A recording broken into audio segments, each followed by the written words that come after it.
good thing or a bad thing. But to Pete's point, everyone talks about it like it's this new revelation, and Pete's been around this thing.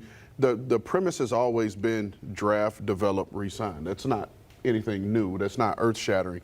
But like Pete said, you have the picks.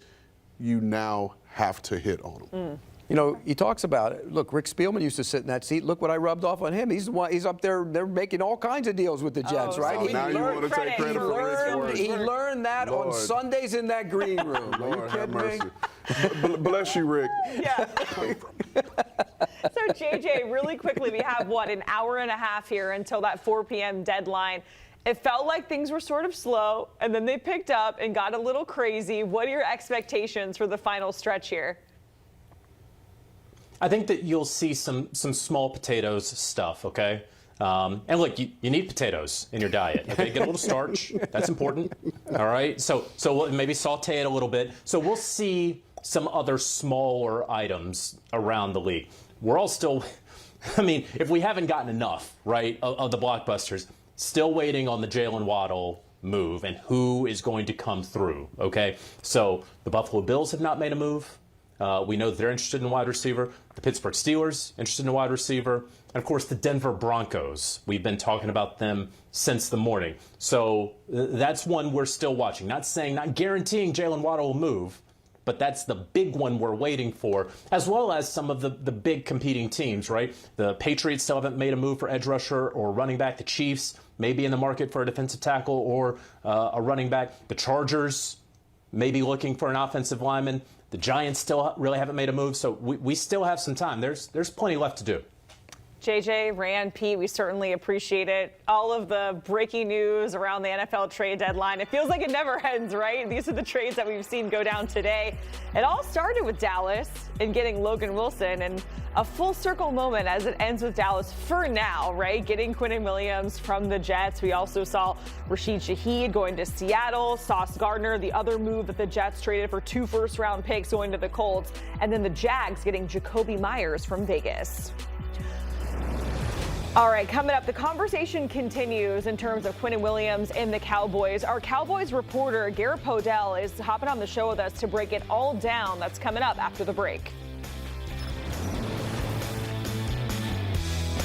You can't count on accurate expiration dates. No. That is a rookie mistake. Or the kindness of strangers. But you can always count on Sundays with the NFL on CBS, streaming on Paramount+. You think you understand how this business works, but you don't. I now know why Monty was so stressed. What's the plan here? Landman, new season, streaming November 16th, only on Paramount+. Survivor is always evolving.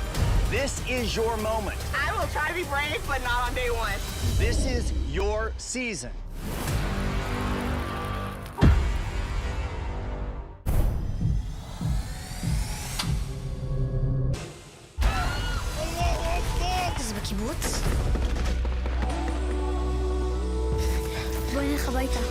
Red Alert, now streaming on Paramount+. I'm gonna start. What? You're going to die tonight.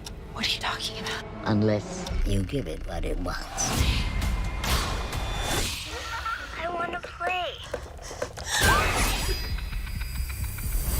Someone at this law firm knew they were fueling an epidemic.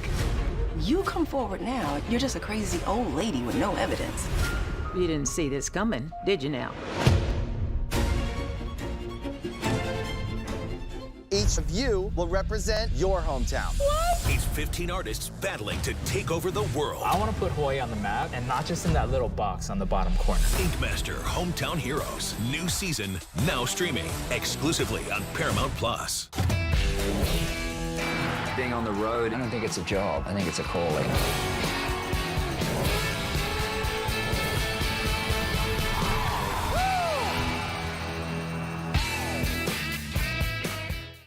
This is European soccer's biggest stage. Written in the stars! What a difference she has made! The question is, can you handle it? Tell me, can you handle it? It feels electric. Stream every match of the UEFA Champions League on Paramount+. It's so loud in here. Oh, man, this is awesome. That power. Oh, my goodness. What a performance. My name is Francois Crutchfield, but everybody calls me Crutch. Crutch, crutch, crutch, crutch, crutch. Crutch, we got a lot of experience with grown kids that's never ready to leave the nest. You need anything. I do have one question. We didn't mean right now.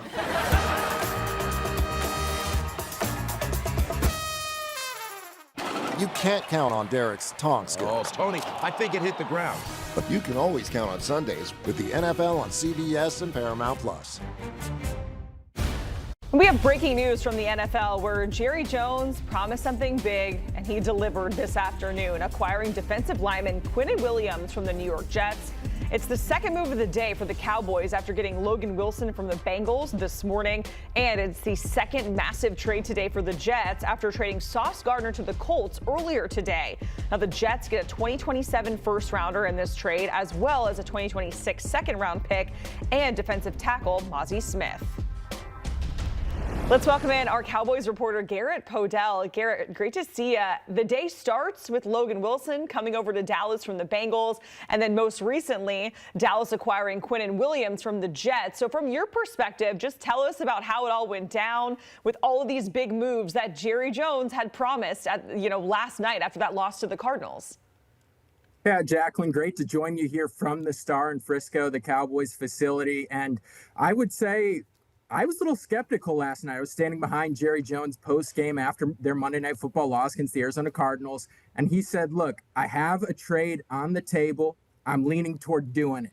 Now, a lot of people looked around, myself included, after they started the year allowing 30.8 points per game, the third time ever they've allowed over that number in their first 9 games. Their third down defense, 52.6%. That is the second highest ever, tracking to be third down percentage allowed in the last 50 seasons out of only the 1982 Kansas City Chiefs. And many people thought, look, there's not really much Jerry can do to fix this defense. Logan Wilson for a 7th rounder. Okay, that's what he had loaded in the chamber.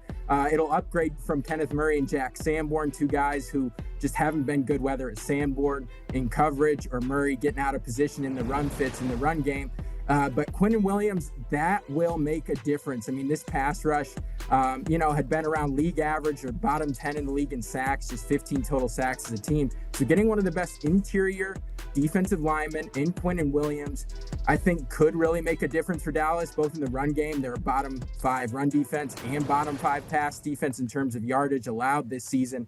And so I think this really does change the calculus for Dallas because even when Dallas had cornerback injuries in years past, but Micah Parsons was on the team, they were still number 1 in the league in quarterback pressure rate.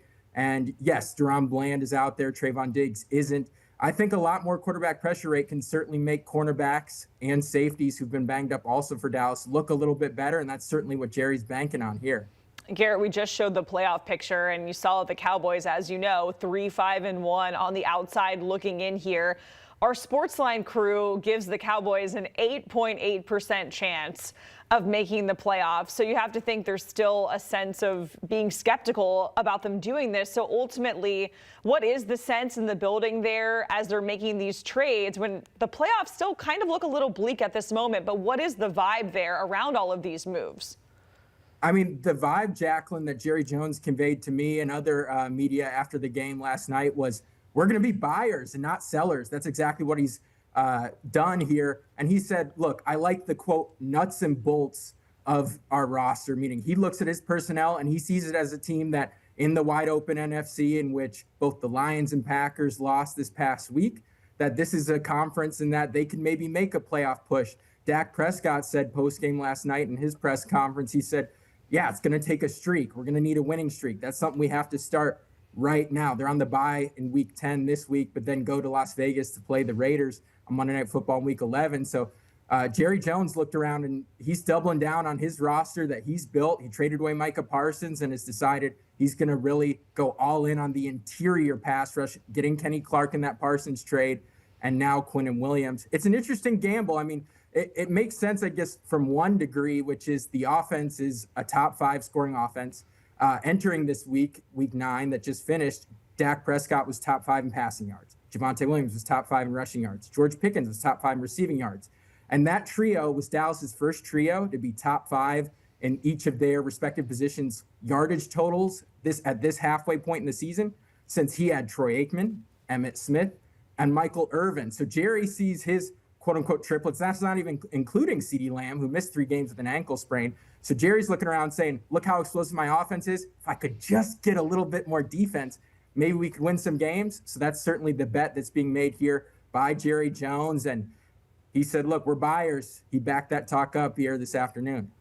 Garrett, one more question for you before we let you go. Jerry Jones, he said they were going to be buyers. As you mentioned, he promised a big splash. So can Cowboys fans kind of sit back and relax here down the stretch as 4 p.m. Eastern gets closer and closer? Or should they kind of be on edge, expecting any other move to happen? I think it'd be possible for Cowboys fans to pull out a pina colada or Dr. Pepper. We're here in Texas. People love Dr. Pepper. It's a Texas brand. And relax because, Jerry Jones, he traded away first-round draft pick compensation, traded away former first-round pick defensive tackle Mazi Smith. Those were probably really all the big cards he had to play here ahead of the trade deadline. He's not really going to make any offensive changes. Now, he could adjust some offensive line things in the offseason at right tackle, potentially Terrence Steele. That's a conversation for another day. But, yeah, I think it's safe to say here we're talking hour and 15 or so ahead of trade deadline here. I think we can relax until then. All right, Cowboys fans, sit back, relax, get your pina colada, and just chill out as we're down the stretch here. Garrett, we certainly appreciate it. Make sure you stay locked into CBS Sports HQ as we get closer and closer to that 4 p.m. Eastern trade deadline. We have all the news coming down, highlight scores, and we are grading every single trade from the deadline right here on HQ.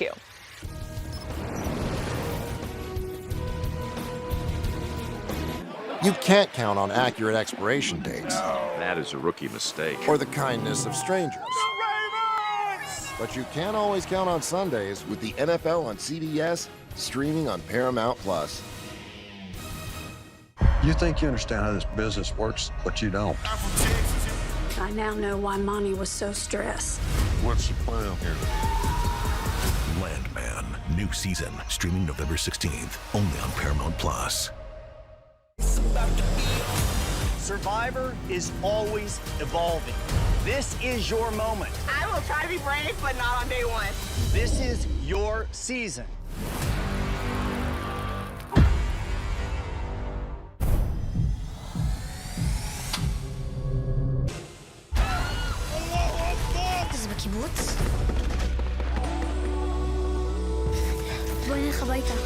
Red Alert, now streaming on Paramount+. I'm gonna start. What? You're going to die tonight. What are you talking about? Unless you give it what it wants. I want to play. Someone at this law firm knew they were fueling an epidemic. You come forward now, you're just a crazy old lady with no evidence. You didn't see this coming, did you now? Each of you will represent your hometown. It's 15 artists battling to take over the world. I want to put Hawaii on the map, and not just in that little box on the bottom corner. Ink Master Hometown Heroes, new season, now streaming exclusively on Paramount+. Being on the road, I don't think it's a job. I think it's a calling.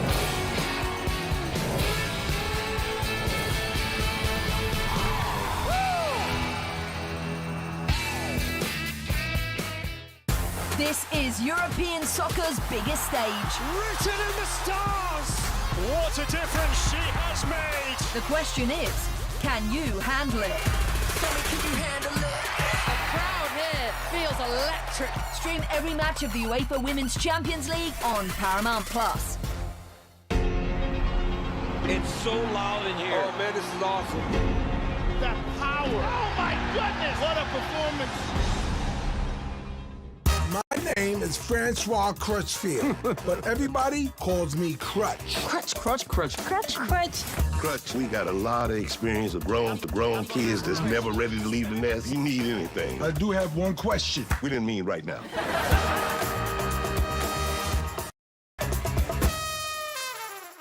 You can't count on Derek's tongue skills. Oh, Tony, I think it hit the ground. But you can always count on Sundays with the NFL on CBS and Paramount Plus.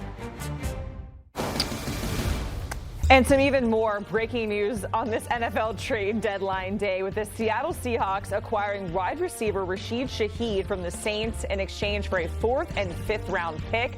That has been confirmed by our lead NFL insider Jonathan Jones. Shaheed had 44 receptions this season for 499 yards and a pair of touchdowns in 9 games with the Saints.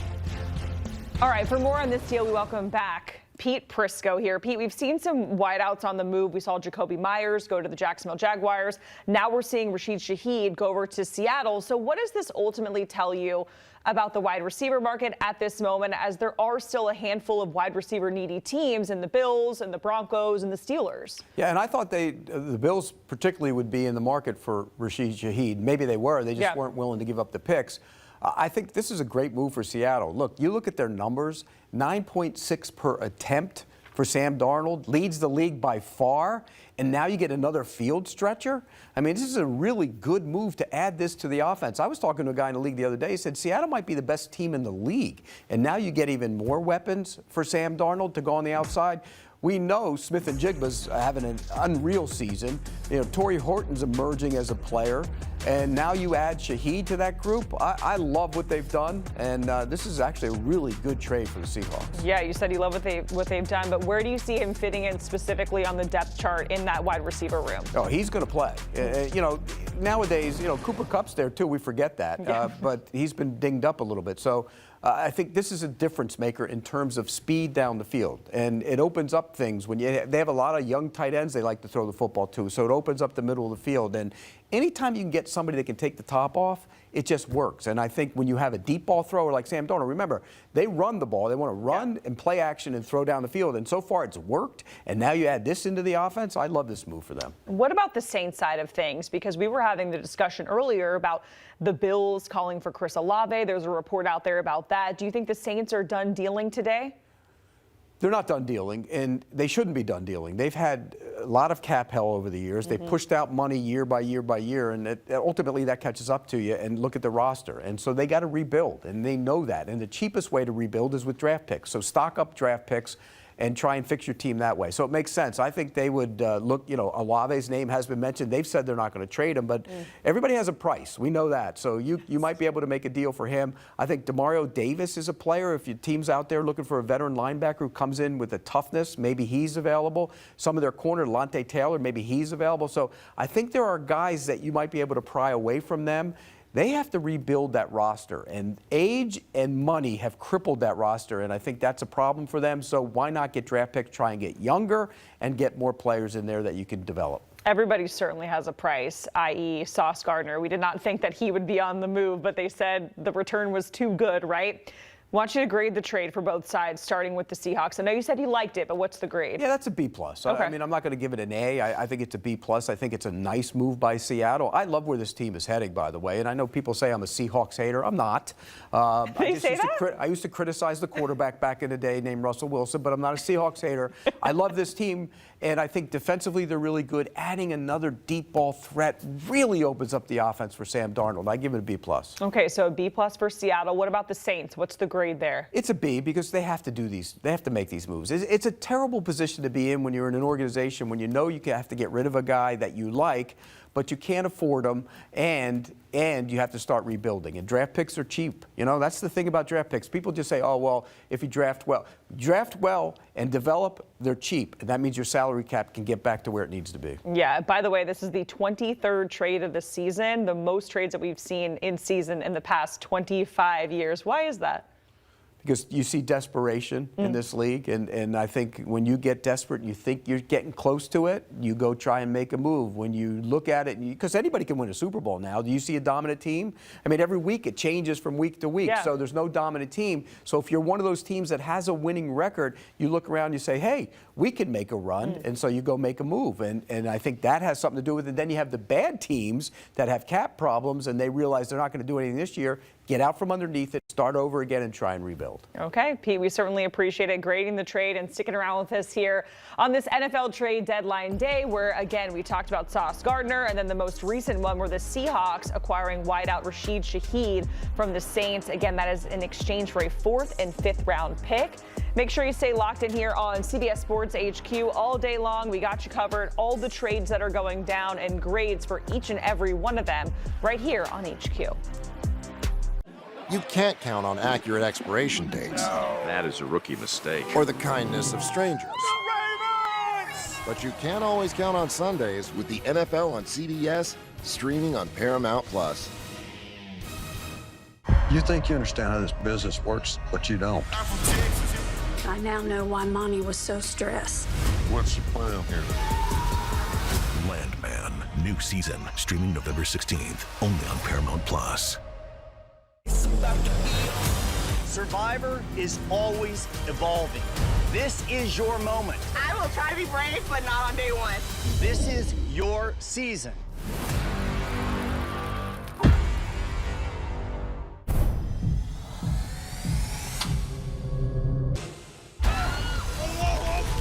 בקיבוץ?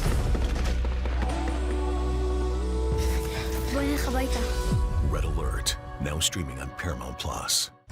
I'm gonna start. What? You're going to die tonight. What are you talking about? Unless you give it what it wants. I want to pray. Someone at this law firm knew they were fueling an epidemic. You come forward now, you're just a crazy old lady with no evidence. You didn't see this coming, did you now? Each of you will represent your hometown.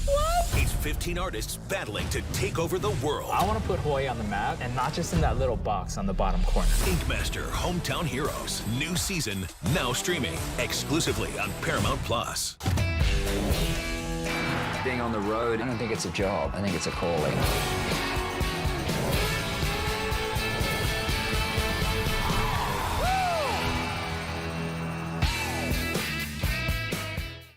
This is European soccer's biggest stage. Written in the stars! What a difference she has made! The question is, can you handle it? Tell me, can you handle it? The crowd here feels electric. Stream every match of the UEFA Women's Champions League on Paramount+.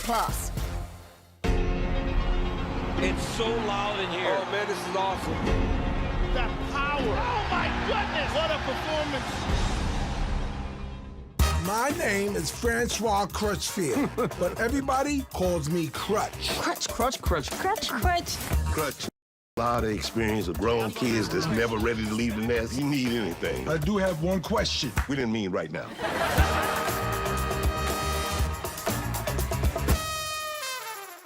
You can't count on Derek's taunt skills. Oh, Tony, I think it hit the ground. But you can always count on Sundays with the NFL on CBS and Paramount+. Hey there, folks. I'm Tommy Tran. Top of the hour here on CBS Sports HQ. We are going to take you all the way to the NFL trade deadline at 4 p.m. Eastern. We've got our crew getting ready. Pete Prisco, Kyle Long, Rand Carthon, as well as Jonathan Jones. That's coming up on the other side. You can't count on accurate expiration dates. That is a rookie mistake. Or the kindness of strangers. But you can always count on Sundays with the NFL on CBS, streaming Paramount+. You think you understand how this business works, but you don't. I now know why Monty was so stressed. What's the plan here?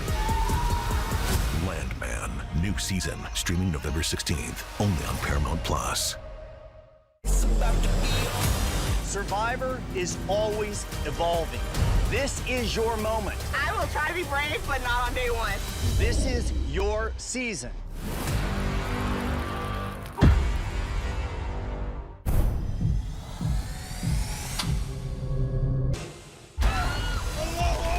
זה בקיבוץ?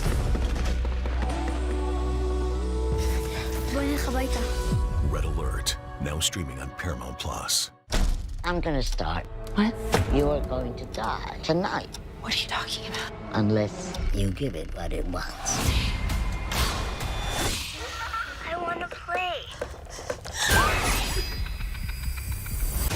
Someone at this law firm knew they were fueling an epidemic. You come forward now, you're just a crazy old lady with no evidence. You didn't see this coming, did you now? Each of you will represent your hometown. It's 15 artists battling to take over the world. I want to put Hawaii on the map, and not just in that little box on the bottom corner. Ink Master Hometown Heroes. New season now streaming exclusively on Paramount Plus. Being on the road, I don't think it's a job. I think it's a calling.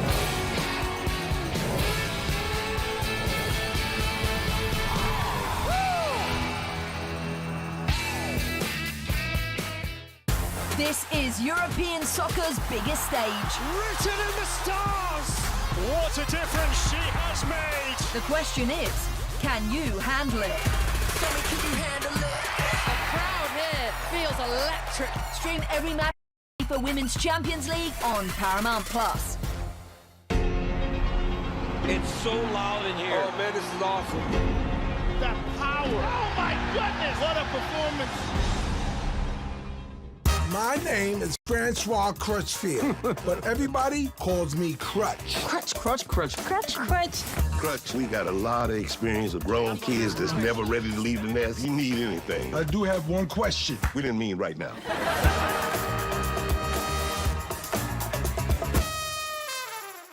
You can't count on Derek's tongue skills. Oh, Tony, I think it hit the ground. But you can always count on Sundays with the NFL on CBS and Paramount Plus. The global sports phenomenon has a new home. UFC on Paramount Plus, streaming this January. Survivor is always evolving. This is your moment. I will try to be brave, but not on day one. This is your season.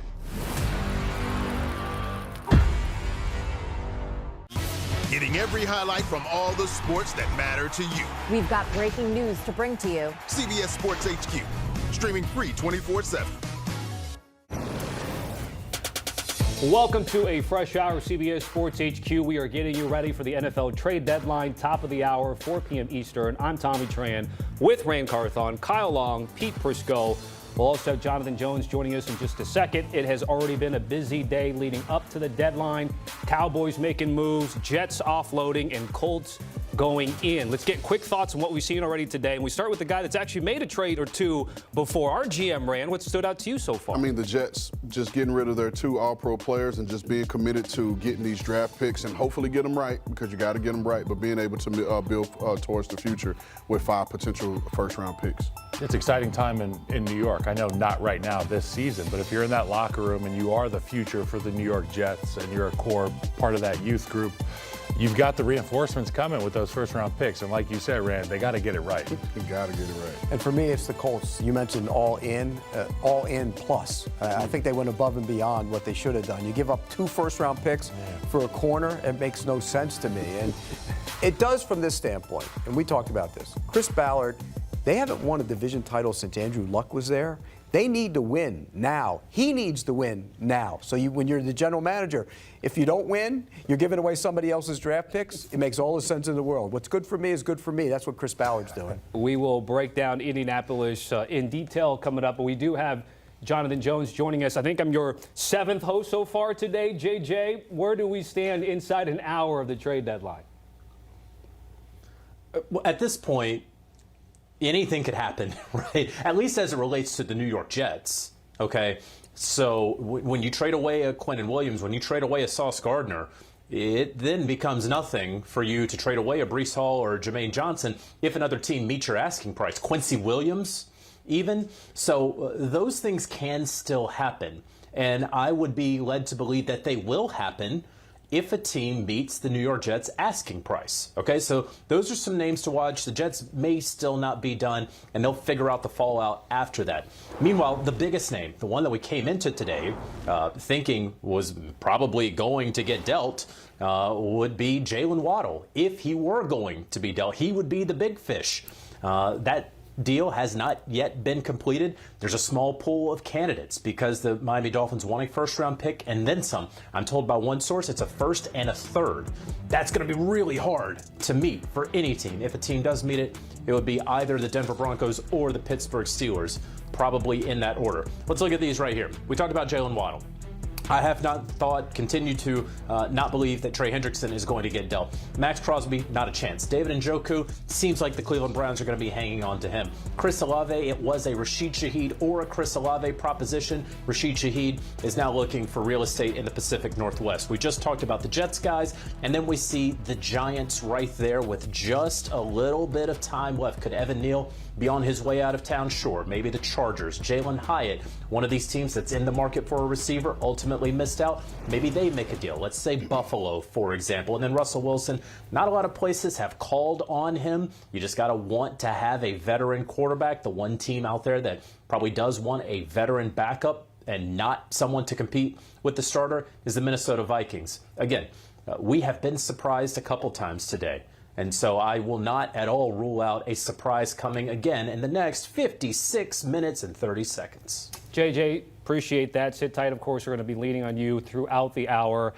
So what does anybody have like a ham sandwich they could trade for those 3 Giants? Because you might get any one of them if you have a good. Hey, might get put some cheese on it. You might get maybe. 2 of them. It would be a Vegemite sandwich. There'd be no ham on that thing. Who wants those guys? Seriously. Well, see, Evan Neal actually, and I'm going to say this with all sincerity, Evan Neal might be a guy that a team gets, brings him in. He had a ton of talent, and he has a second chance like Becton did, and he becomes a player for somebody else. I would be interested in Evan Neal again for 7 or something like that to take a look at him. Would you? Yeah, I mean, because he was a guy I was really high on. Me too. Coming out. I really liked him, and I don't know anything about what's happened in New York and how that whole thing has come to fruition, but he was a player that I really liked, and for that case, I would take a late-round swap because it doesn't hurt you, it doesn't hurt the Giants. Get him in, and hopefully you have the right offensive line coach that you can help bring him along and develop him and kind of see if there's anything in there. If you're a team like the Chargers, would they be a candidate to take a flyer with someone like Neal? But I think he's more of a guard now. Okay, and he is a tackle. I think he's like Becton. He was a failure at tackle. They moved him to guard. He didn't win the job in training camp, and I think he's a guard. Well, you know how Harbaugh looks at these guys. They're all just football players. Don't put a position next to them. So if you've showed me that you can play tackle, and if history suggests that you can play tackle, maybe Harbaugh would find a way to get him in there, especially with Alt going out again. Yeah, and you talk about it specifically with offensive linemen, and you hear a lot of O-line coaches say, give me tackle bodies. Give me tackle bodies. You get those big, long, athletic tackle bills, and you can kick them inside the guards because a lot of defensive fronts, they're going to put those quick guys in there, put them in a 4-out position, and force that guard to have to take a tackle set, which if you get a guard body, they're not used to doing that. But if you have a longer, more athletic guy in there, especially at guard, it's an easy set. What does Ryan Wilson always say about me? I want to move everybody to guard. I move every tackle to guard because I think there's a lot of college tackles who can be all-pro guards. I really do. I really believe that. A lot of them have been right there. I think there's a lot of good guards that can play tackle too. Yeah, you were a much better guard than you were tackle. I don't know. I had some good help. Again, if we have any more movement with some of the names that we talked about, we will hit on that. But let's talk about the team of the day so far, which is the New York Jets. They've already offloaded a couple of big names. We saw on that list right there that Breece Hall continues to be out there. He's taken to social media, Rand. When you're in a position where, let's just say we're inside an hour of the trade deadline, a team that you notice as a front office executive is starting to offload like the Jets have already with a player like Breece Hall, what do you think happens from that perspective in the next 30, 45 minutes? Well, I'll say from a time perspective, if you haven't had this conversation on Breece Hall starting last week or the week prior, then you're not going to make a last-ditch effort to try to – because, one, you have to have the communication with your head coach. You have to have the communication with your owner. But then to add a Breece Hall, you have to make a corresponding move from your roster. And so you have to have a player in mind that you want to offload and how that's going to look. And so if you've had these conversations last week, the week prior, then now you have a plan in place and you're just trying to consummate a deal and make sure that you got the right price. But at the last minute, seeing that the Jets are offloading everyone, you're not just going to try to run and scramble and get a deal together because you're going to end up overpaying. Rand, does the owner have to sign off on every trade move that is made in an organization? Like when you were there, did they have to sign off on every move? Not necessarily sign off, but you got to remember it's their organization. I know. Right? It's their organization. But sometimes they give guys power when they let them do their job. And they do, but you still want to make sure they're in the loop. So the first time they're hearing it is not when when JJ breaks the news. But they're not right? making the decision. No, they're not making the decision. It's a phone call, you know, hey, Mr. or Mrs. Owner, here's what Pete and I are thinking, and we want to make this move. We're going to give up this. Just want to let you know, you have any thoughts about it?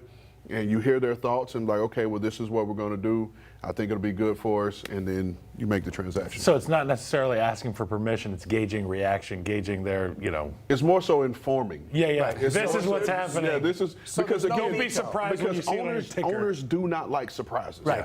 But Whether there's no good veto. or bad. Nobody ever vetoed anything. I will say some owners, and not necessarily just me being working for how many ever teams I worked for over almost 20 years, you have some owners that will step in and say, no, I don't want to do this deal. I like this player, and I think this player is a key part of our future. I don't want to do it. And so at that point, it's no. Because at the end of the day, whether they give you the power or not, like Bill Parcells said, I have the right to change my mind.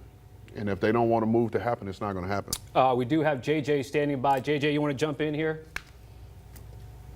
Yeah, I just want to say to that, and Rand and Pete and I have talked about this before, but I'd love to get the perspective of Kyle, who was most recently in a locker room.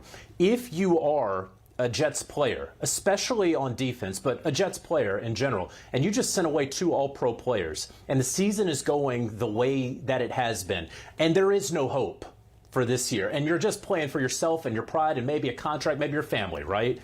What are you thinking, Rand, as the GM? How are you looking the head coach in the face? Rand, how are you looking the players in the face and saying, yeah, no, we're still all about winning right now, even though clearly these moves, they won the trades. There's no doubt they won the trades, Kyle, but as a player, what are you thinking right now in the Jets locker room? Well, you find out that you're not in a microwave locker room. You're in a sous vide long-term pressure cooker locker room. It's going to take a little bit of time, but who knows? That dish may be delicious. And to your point that there's no hope this year, well, I was told by somebody that I was raised by in the football world, my old man, he said, even if the sky is falling around you, you keep swinging your sword because eventually the reinforcements will show up. 2 first-round picks coming down the pipe. Obviously, Justin Fields is not going to be the quarterback of the future for Woody Johnson's New York Jets. So what does Aaron Glenn have in mind? What are the conversations he's had behind closed doors with his young men on his football team?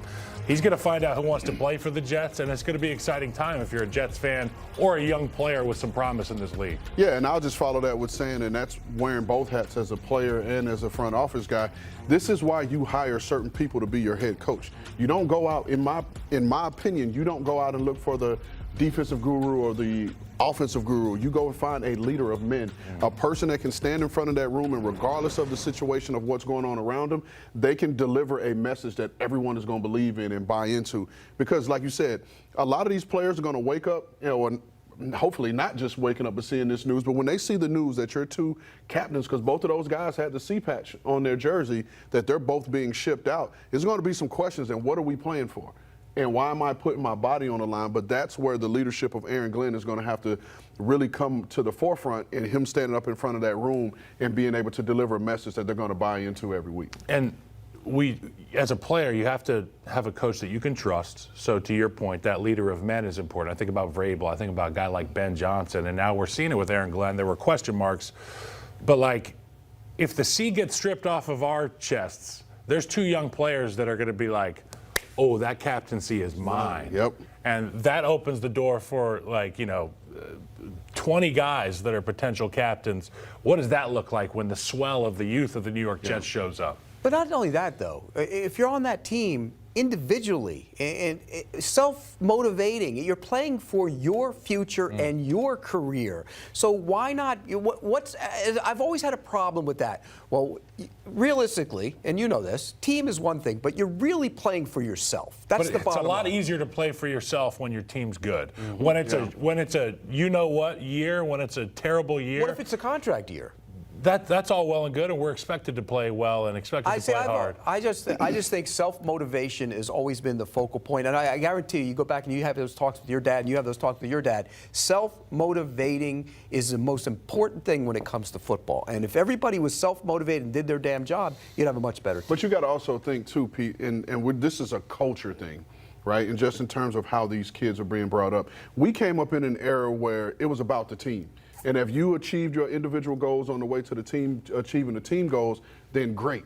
But these kids now they come into these situations focused on self, and then it's taught to them to become team players. So it's a weird spot for some of these guys to be in because they initially want to play for themselves, but then you come into these coaches where now you become a team guy, and then now these type of situations happen. So how do they respond? And like Kyle was saying, there are plenty of opportunities now for these young guys to fight for those 2C patches that are open. However, they got to be made of the right stuff. Yeah. They got to have that Kyle Long mentality where you know if you have a Kyle Long in your locker room, no matter what, he's going to show up every day, he's going to go to work, and the guys around him are going to respect it. But you just got to make sure you have the right guys. Good stuff. We are up against a break here on HQ, but much more to come. If you're just joining us or you haven't been paying attention to what's happened, there have been a handful of trades, including big-time names like Sauce Gardner and Quinnen Williams. It all started overnight/early morning with Logan Wilson as the Cowboys continued to make a lot of moves today. Much more with this list on the other side after the break.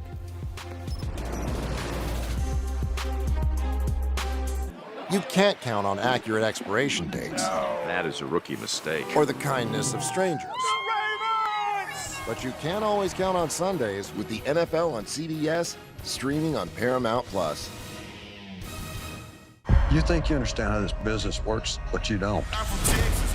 I now know why Mommy was so stressed. What's the plan here? Landman, new season, streaming November 16th, only on Paramount+.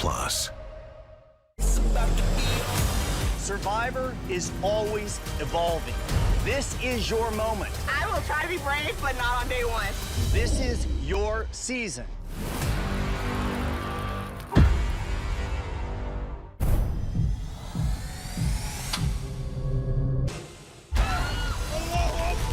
בקיבוץ?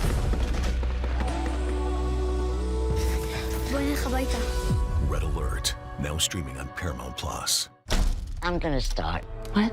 You're going to die tonight. What are you talking about? Unless you give it what it wants. I want to play. Someone at this law firm knew they were fueling an epidemic. You come forward now, you're just a crazy old lady with no evidence. You didn't see this coming, did you now? Each of you will represent your hometown. It's 15 artists battling to take over the world. I want to put Hawaii on the map, and not just in that little box on the bottom corner. Inkmaster Hometown Heroes, new season, now streaming exclusively on Paramount+. Being on the road, I don't think it's a job. I think it's a calling.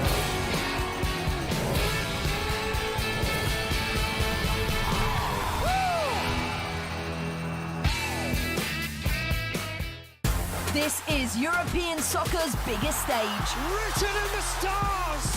What a difference she has made! The question is, can you handle it? Tell me, can you handle it? The crowd here feels electric. Stream every match of the UEFA Women's Champions League on Paramount+. It's so loud in here. Oh man, this is awesome. That power. Oh my goodness, what a performance. My name is Francois Crutchfield, but everybody calls me Crutch. Crutch, crutch, crutch. Crutch, crutch. Crutch, we got a lot of experience of grown kids that's never ready to leave the nest. You need anything. I do have one question. We didn't mean right now.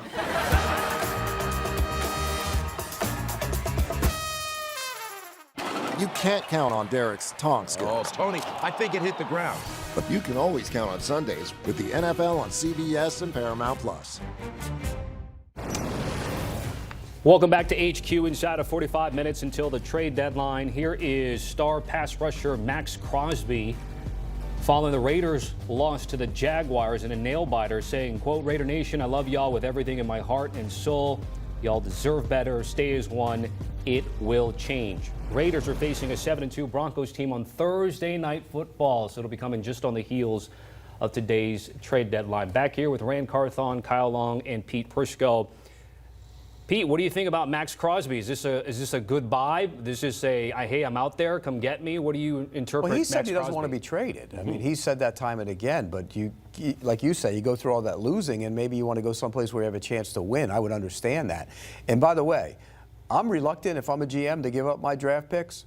That's one guy I would go give up my draft picks for. I think he is a game wrecker. And again, he's got to play the way he plays. There aren't a lot of teams that will allow him to do that. He freelances. He goes in there and he does whatever he wants, and they figure it out around him. But I mean, like, I watched the Jaguars tape from last week, and my God, the things that guy does. Chasing down plays on the backside. He's unbelievable. It plays with such effort, chases down a screen. I love everything about him, and he plays every game, and he plays almost every play. So he's one guy. What would you give up? I'd give up a 1 and a 2 for him. If I was sound about right to you? Yeah, that sounds about right. I'd give up my pinky. To Chicago? Chicago? Yeah.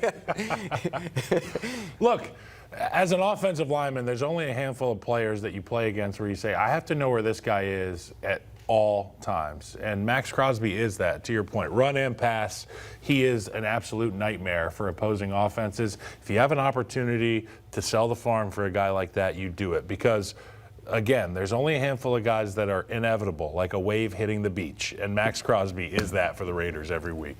Yeah, and I'll just say from a team building standpoint, this is a culture changer, right? This is a guy that comes in and he immediately changes the culture of your football team because of the way he works. B-Mac and I had the opportunity to go out in Vegas this summer and see a ton of guys work out, and it was all under the umbrella of Athletes First. Well, we go out there early as 5 in the morning or 5:30 in the morning, and although he's not a part of Athletes First, he's already out there on the field, Max Crosby, working by himself. And what was ended up being a cool moment, you saw guys like Michael Parsons show up and start gravitating to him. You saw Nolan Smith start gravitating to him. And when you have key players like that gravitating to this one guy, they recognize it. And you know it. Players see it within each other. And just, again, who he is, like you guys mentioned as a player, he plays full tilt every single play, regardless of what the score is. But also, like Pete said, it's got to be the right system that's going to allow Max to be Max, because that is going to really be key. Yeah, if you try and pigeonhole him, Tommy, it's just not who he is. I mean, he would be good at it, but the way he plays, he's great at it. You're saying there's only certain systems that he would be? No, teams that allow him. Here's what you need. You need a linebacker that watches Max every single play that plays behind him. Whichever direction Max goes, you go opposite. You fill the other step. You make him right, because here's the deal. Max is right, always. Correct. I love that. Okay. There wasn't all that long ago, by the way, he was like the highest paid defensive player. Then the whole market had certainly reset. Let's bring back our NFL insider, Jonathan Jones. JJ, when it comes to Max Crosby, is there any chance that he could be dealt here given the situation we just talked about? I don't think so. I don't think so. And Tommy, you bring up a great point, and I just want to go back, because John Spytek becomes the general manager of the Las Vegas Raiders in late January. In the first week of March, before the start of free agency, before all the players have gotten back together for spring workouts, he pays Max Crosby as the highest paid non-quarterback at $35+ million per year. First of all, the market has now shot up by $10 million more per year. Okay, so arguably, you have Max Crosby on a deal less than a year afterward. Number two, why did he do it at that point? He did it to send a message to the locker room. This is the guy. Everything that all the guys at the desk are saying, this is the leader. This is who we want you to play like. This is who we want you to follow. You're not trading that guy. He is the cornerstone of that franchise. And so I heard, oh yeah, I'd give up a 1 and a 2, and I'd give up some digits for him. You better be giving up multiple ones and multiple hands to pry Max Crosby away from the Las Vegas Raiders, and that's not going to happen. Yeah, I interpreted this, I bleed silver and black, and things will get better, Raider Nation, stick with us, and everything like that.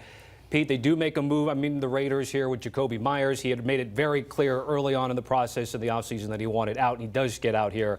What do you think of the move with Jacksonville? Well, he wanted out. He wasn't going to come back, so it made all the sense in the world for them to get rid of him, and they have young receivers that they need to play. And so I get it from their standpoint, and from Jacksonville's standpoint, it makes all the sense in the world because their receivers are all banged up. Hunter's not there. Brian Thomas has a high ankle sprain. De'Ami Brown was in the concussion protocol. I mean, last week at the end of the game, he was thrown to Austin Trammell, Tim Jones, and Parker Washington, and being asked to go win the game, and he actually did go win it. So that trade makes sense.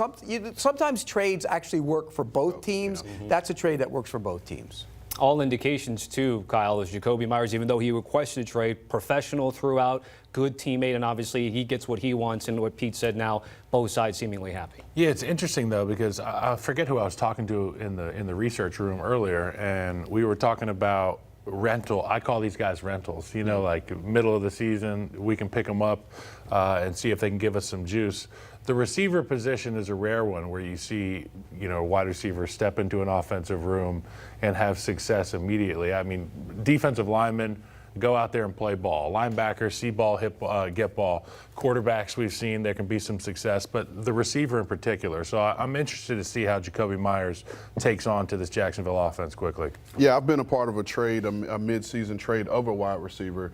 When I was at the 49ers 2019, we traded for Emmanuel Sanders, and we gave up a 4th and a 6th, and having him, inserting him into a really young room at the time really lifted us, and we went on to the Super Bowl that year, and he made some big catches for us down the stretch, not only throughout the playoffs, but to get us to the Super Bowl, and we just missed him on a potential game winner in the Super Bowl. But having that type of leadership in the room really brought that room up. Now, unfortunately, the next year weren't able to re-sign him, and he moved on and was able to get another contract. But like you said, from a rental perspective, we got what we needed, you know, from Emmanuel, and it really helped our organization. Well, and that room needs a leader. I mean, they went out and got Tim Patrick in large part because he's a good pro who's been around, but they need more than that. I mean, you got an all-star wide receiver who was moping around the entire offseason and is dropping passes all over the place, and you have a young guy in Travis Hunter. You need a professional in that room, and that's why I think he's going to matter, and I think he's going to end up staying there. I wouldn't be surprised. De'Ami Brown's on a 1-year deal. I know they're different situations, but it feels like when the Eagles brought BG back last week, a week and a half ago, it's like they needed an adult in the room. Correct. For that and they've got stars on the defensive side of the ball, but they need some glue. Yep. And I feel like maybe this could be that move. They're using like an NBA comp, like Udonis Haslem, a glue guy. Andre Iguodala, you get the veteran who's won before. It kind of shows some of the young guys. Keeping with the theme, kind of just playing fantasy trade a little bit, is there a veteran that you guys would like to see get a fresh start? Pete, I'll start with you.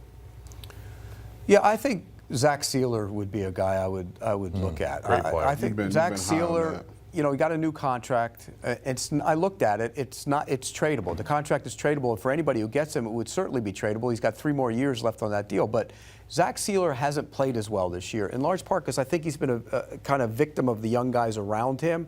But when you get him on a good team or a team that has people around him, he's a good football player. And I just think the situation isn't great for him now. So I think he's a guy I would like to see traded. Kyle, you got somebody in mind? I always say Myles Garrett. But he didn't want to be traded. He signed the contract. Fantasy, though. I'm tired of hearing what Myles wants, and I want to get Myles on a winning team because that guy is unbelievable. To the Bears? Hey, man. That'd be nice. Wishful thinking. Wishful thinking. How many firsts for that? 3. Yeah. No, I'll say for me, and I know Pete hates this one, but Breece Hall to the Texans.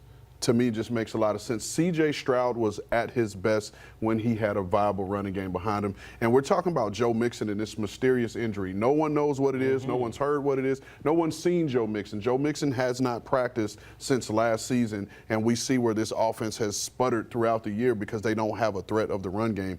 And to this point, the Jets have not, to my knowledge, have offered any type of extension to Breece Hall. So I think a Breece Hall to Houston pairing would be really good for that offense because they're short on speed right now. You know, and Tank Dell, you know, has had some unfortunate luck there from on and off the field. We don't know if that speed component is going to come back to this offense, and adding a big home run hitter in the backfield like Breece Hall to me makes all the sense. We had Breece Hall traded to the Chiefs. Yeah, that would have been fun, There's too. a lot of options like that for Breece Hall, by the way. And also, that ball can get out of CJ's hand quick on But third are they down. buyers? Use them in the screen game. Come on. Are they buyers, though? Who, the That's Chiefs? No, the Texans. Texans. The Texans. They should be. They've got 30 minutes to do so. We'll hit a break here on HQ. Hold that thought, guys, in terms of the Jets. More on that on the other side. We haven't been talking about Garrett Wilson. 30 more minutes. We'll keep it right here, locked into HQ. You can't count on accurate expiration dates. That is a rookie mistake. Or the kindness of strangers. But you can always count on Sundays with the NFL on CBS, streaming on Paramount+. You think you understand how this business works, but you don't. I now know why Mommy was so stressed. What's the plan here? Landman, new season, streaming November 16th, only on Paramount+. Survivor is always evolving. This is your moment. I will try to be brave, but not on day one. This is your season.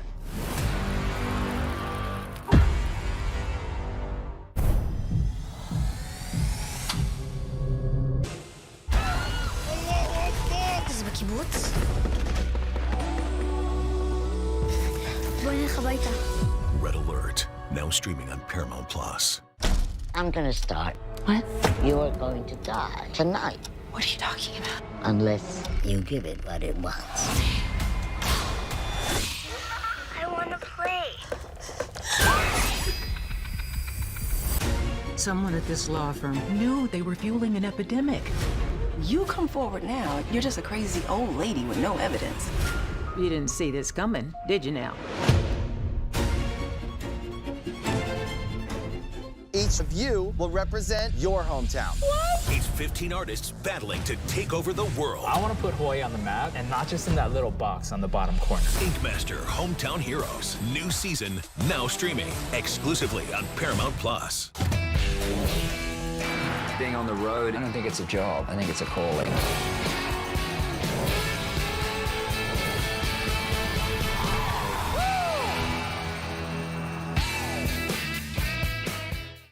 This is European soccer's biggest stage. The stars!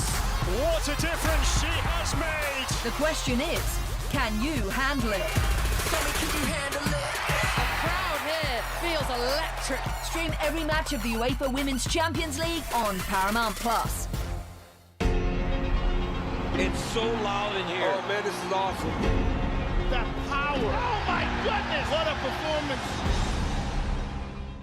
My name is Francois Crutchfield, but everybody calls me Crutch. Crutch, crutch, crutch, crutch, crutch. Crutch, we got a lot of experience of grown kids that's never ready to leave the nest. You need anything. I do have one question. We didn't mean right now.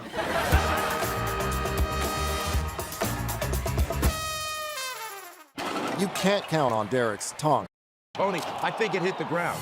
But you can always count on Sundays with the NFL on CBS and Paramount Plus. This just in, Mary Kay Cabot, longtime beat writer for the Cleveland Browns, reporting that the Jets are only moving their defensive players and aren't interested in trading wide receiver Garrett Wilson. Per her source, Browns may have inquired, as she had posted on X. Again, the Jets continue to be one of the talks of the town when it comes to this trade deadline. Guys, what do we think about some of the new news after all of the transactions that have already transpired with the Jets? I mean, it makes sense because Aaron Glenn is a defensive-minded head coach, and he has a specific scheme that he wants to run, and some of the guys that they have moved on from may not fit what he wants to do up front. So that makes sense for him to be able to, if they're going to move on from players, move on from guys that you know don't fit the scheme. Could we see Quincy Williams move, you know, here in the next 30 minutes or so? Jermaine Johnson, possibly, just because those guys may not necessarily fit his scheme. I like the thought of not touching the offense, because what have we seen this year from some teams that struggled mightily last year? Well, they got a new quarterback. I think about the Indianapolis Colts. Obviously, things are going to change under center for the Jets. Keep the stars the stars. You've invested in the draft and the offensive line. Stay the course. And to your brilliant point about Aaron Glenn, he wants to tailor-make that defense to be his. Plus, Garrett Wilson's a kid, and he's a star player. He's a legitimate #1 wide receiver. You don't let that go out the door when you're trying to build, when you get a new quarterback, whether it's Mendoza next year or whoever, you're going to have a new quarterback, and you have a lot of young bodies on the offensive line. You know, both tackles are youngsters, and first and second year. They're good players. You need more weapons, but you don't give one away when he's a star wide receiver. I agree with that. And this kind of answers a question that you asked us earlier about if the outside GMs are now seeing the Jets getting rid of all these players, do you call on other guys? And this is why these conversations are had early, right? Because to me, this is a prime example of, did a team, potentially Cleveland, call late today or at some point today to try to do something with Garrett Wilson? And if you had these conversations last week or the week prior, maybe it was a little bit more of an opportunity to get that done. But at this point, they're just like, no, because you don't have enough time to really get the full scope of the deal. Everything get in. Just to button up on the Wilson thing, it's probably a lot like New Orleans with Tyler Shuck. You got a young quarterback, Chris Olave. You don't want to maybe mess with that stuff. You move Shaheed. You keep Olave and you give him a safety. Well, they have a young quarterback for now, and if he isn't the young quarterback for now, they're going to get another one next year. So you're going to have a young quarterback. So we haven't. I know you guys have dissected the two big trades that the Jets have done. We haven't done this on this particular show, but here we go. Historic trade deadline. Pete, I'm going to give you the Sauce Gardner acquired for 2 first-round picks because our research team had it. Last time it involved 2 first-round picks was Jalen Ramsey with the Rams. So you've already been on board saying you think it's a little expensive, but the Colts made the move. So what do we think? Not a little, a lot. And I think they robbed them. I've said that before. I think they robbed them. I think the Jets robbed the Colts. There's no reason to give up 2 first-round picks for Sauce Gardner. None. 0. And they did it. And I know why they did it. They're desperate to win the division title and prove to people that they can do it because they haven't done it since Andrew Luck did it. So is that because you don't put Sauce in the same category or tier as a Patrick Surtain, as a Quinyon Mitchell? I mean, or is it just because philosophically, out of principle, you don't like him? He hasn't played up to what he played early in his career. That's one thing. He doesn't tackle very well. He has never been a good tackler, so that's a concern. But the Colts have issues at corner. You know, Charvarius Ward had IR 2 concussions. Scary. 2. He had one in the beginning of the season. He had that one he got when he was pre-game warm-up. No helmet on. And you know this: if you have 2 concussions, you're in trouble. And so they're worried about their corner position. But this reeks of desperation. He's a good player. Don't get me wrong. I just don't know if he's a great corner. Is he one of the top 3-4 corners in the league anymore? Well, that's why I posed the question. Do you think he is? No, and I agree with you wholeheartedly because people went after him this year. People weren't scared to throw the ball at him this year. But for me, I don't know that he fits the culture of the Colts. And for the exact reason you said is his inability to tackle.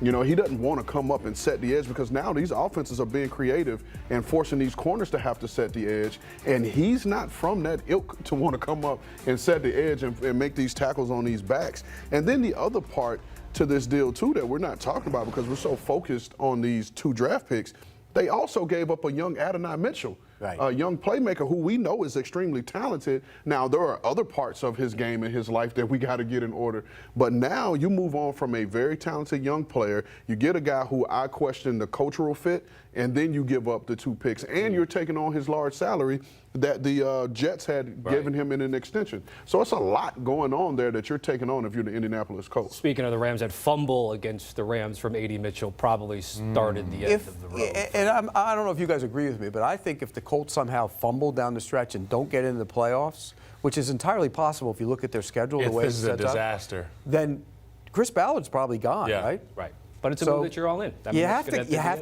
For him, he's got to make it all in. They've been close the last few years. They didn't have the quarterback. They think they've got it with Daniel Jones this year, so that's why the move was made. Kyle, let me give you Quinnen Williams, the other Jets piece that gets offloaded here. What did you make of the move? Do you feel like the compensation was just here? I just think he's such a dominant run defender. And as a guy who had to try to get people blocked that were like Quinnen Williams, I'll tell you his value is through the roof.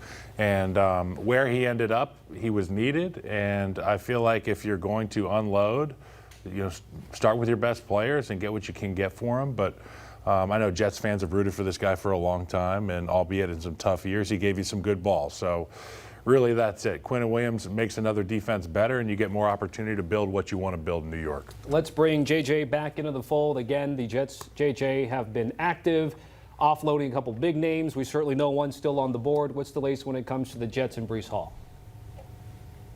Yeah, I know there's a report out there that the Jets are only interested in moving their defensive players. Don't know that that's entirely accurate. I don't know if they really want to move Garrett Wilson again. He may not be bolted to the floor there. The one player that they could move is Breece Hall. There's still 24 minutes left till the deadline. I know that he has been linked to Kansas City in any number of draft articles and clips. I do not see that happening. I do not see Breece Hall going to the Kansas City Chiefs. The other name out there we have not yet mentioned, Boye Mafe, the outstanding linebacker for the Seattle Seahawks. He could still get dealt here with a half hour. I don't think that is over and done with just yet. So still some time. Just wanted to update us all on Breece Hall since we're talking about the Jets. And then another name that we have not discussed, Boye Mafe. Okay, JJ, certainly appreciate that. Let's get to the Eagles, which made most of their work earlier in the week. Howie Roseman here when we talk about Jalen Phillips, Jair Alexander, Michael Carter II ran. Howie Roseman using the bye week to the full effect there for the champs. Howie, oh, Howie. Nobody does business like Howie Roseman. And that's my Gator brother, and I have a ton of respect and love for Howie. But Howie is, he's like a trader. He's like Bobby Axelrod. You know, he understands the stressed market and how to come in and get something for the cheap that he could use in this particular time, and then make his own decision on if it's an asset he wants to continue to deal with or offload, and then be able to get the benefits off of it. And what I mean is, you bring on a Jalen Phillips, right? And like Kyle said, for a rental, a guy that's already played in Fangio's system, so that's going to be plug and play next week, coming off of the bye, because I'm pretty sure Fangio has given up his bye week. The defensive line coach has given up their bye week to get Jalen Phillips caught up to speed.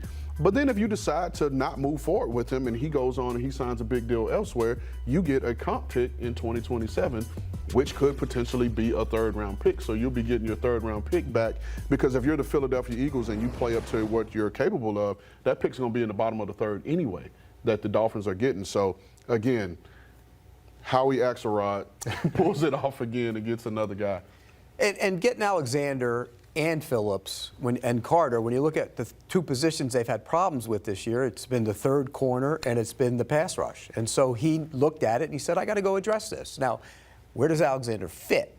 You'd say that on other teams, because Alexander, look, as good a player as he is when he's on the field, he can be a little bit diva-ish, and so how does he fit inside? And I love the guy. How does he fit inside that locker room? If Alexander is focused and ready to go, that's a good pickup too.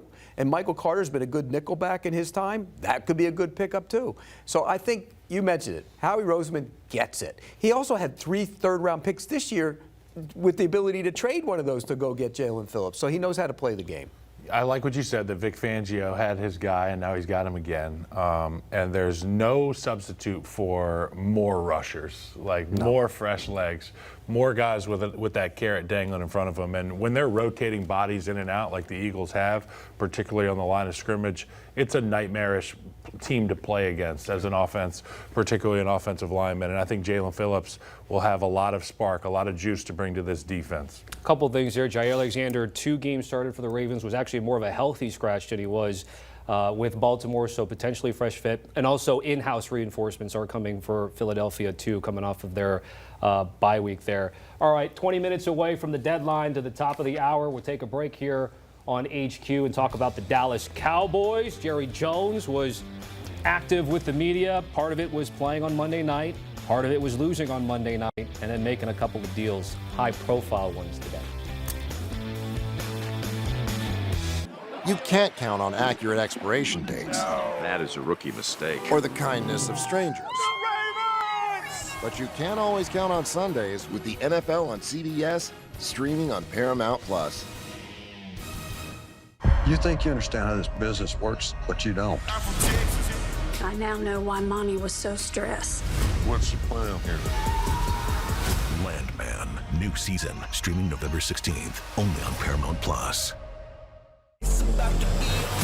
Survivor is always evolving. This is your moment. I will try to be brave, but not on day 1. This is your season.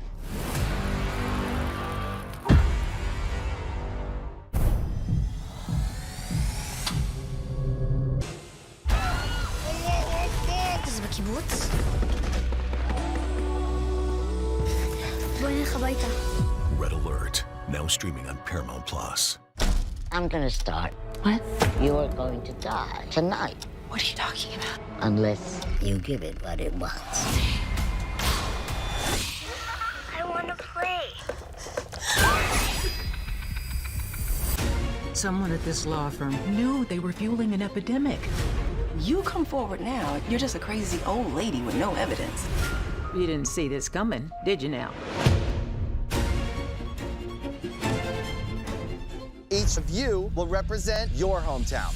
It's 15 artists battling to take over the world. I want to put Hawaii on the map, and not just in that little box on the bottom corner. Ink Master Hometown Heroes, new season, now streaming exclusively on Paramount+. Being on the road, I don't think it's a job. I think it's a calling.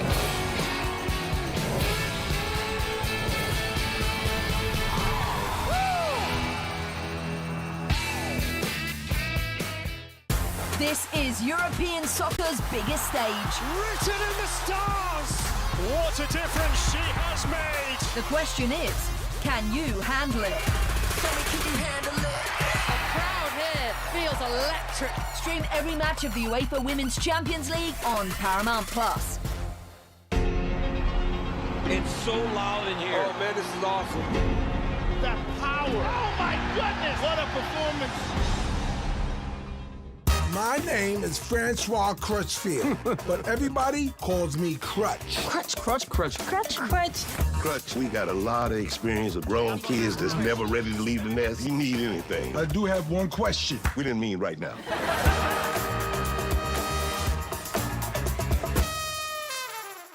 You can't count on Derek's taunt skills. Oh, Tony, I think it hit the ground. But you can always count on Sundays with the NFL on CBS and Paramount Plus. Do you have a trade still ready to go? We still can, yes. It wasn't dependent on this outcome? Again, understand what I said. Absolutely, we did. We'll see how tomorrow goes. Today was all about tomorrow. You shouldn't do anything. You should wait and see what we do tomorrow. All right, that was Jerry Jones last night. He delivered on what he was saying, even kind of hinted earlier in the day of this is what I'm going to do. Things are in the fire back here with Rand, Kyle, and Pete. We were just talking about this actually during the break, like these moves with Logan Wilson in the morning / overnight. Quinnen Williams, Pete Prisco. Do these moves indicate to you that Dallas is turning the corner, going in the right direction here in 25? Yeah, I don't know if it's going to fix this season because they still have other problems, but for the long term, the move to get Quinnen Williams is big for them. Mm-hmm. They've seemingly had problems stopping the run and getting interior pressure for a long, long time. And to be able to get a guy like that and put him in the middle of your defense next to Kenny Clark, like you said earlier, that makes a lot of sense. So I don't know if this is going to turn into a playoff team this year, but getting a guy like that is important. And something we talked about, Rand, and I'm talking to people around the league, and you probably would agree with me. It used to be you wanted your edge players to be the dominant players. And now the perception You're talking about is defensively, the edge. But now the emergence of Chris Jones. Interior pressure guys. is now What's become the shortest distance between 2 points. Aaron Donald recently retired. And so if you can get it, they traded away Micah Parsons, who gives you pressure from a bunch of spots, but he's essentially an edge rusher. Mm-hmm.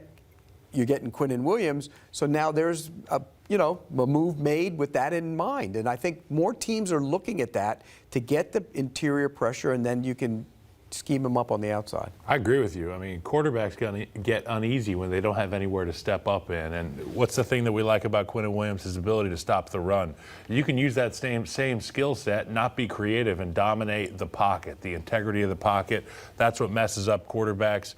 I've always said, if I was a quarterback, I'd say, go ahead, rush upfield, defensive ends. I'm going to step right up behind my center and my guards. And that's why the teams with really good offensive lines, they build it inside out. And you have to defend that way too, inside out. Well, you played both, okay? So if you had a great interior pass rusher and a great edge rusher. I'd rather play Von Miller than Geno Atkins. There you go. You know what I'm saying? It's proof. You're living proof of that exact. And that takes nothing away from Von Miller. But you and I understand that, I would rather him run upfield around me and have a quarterback step up.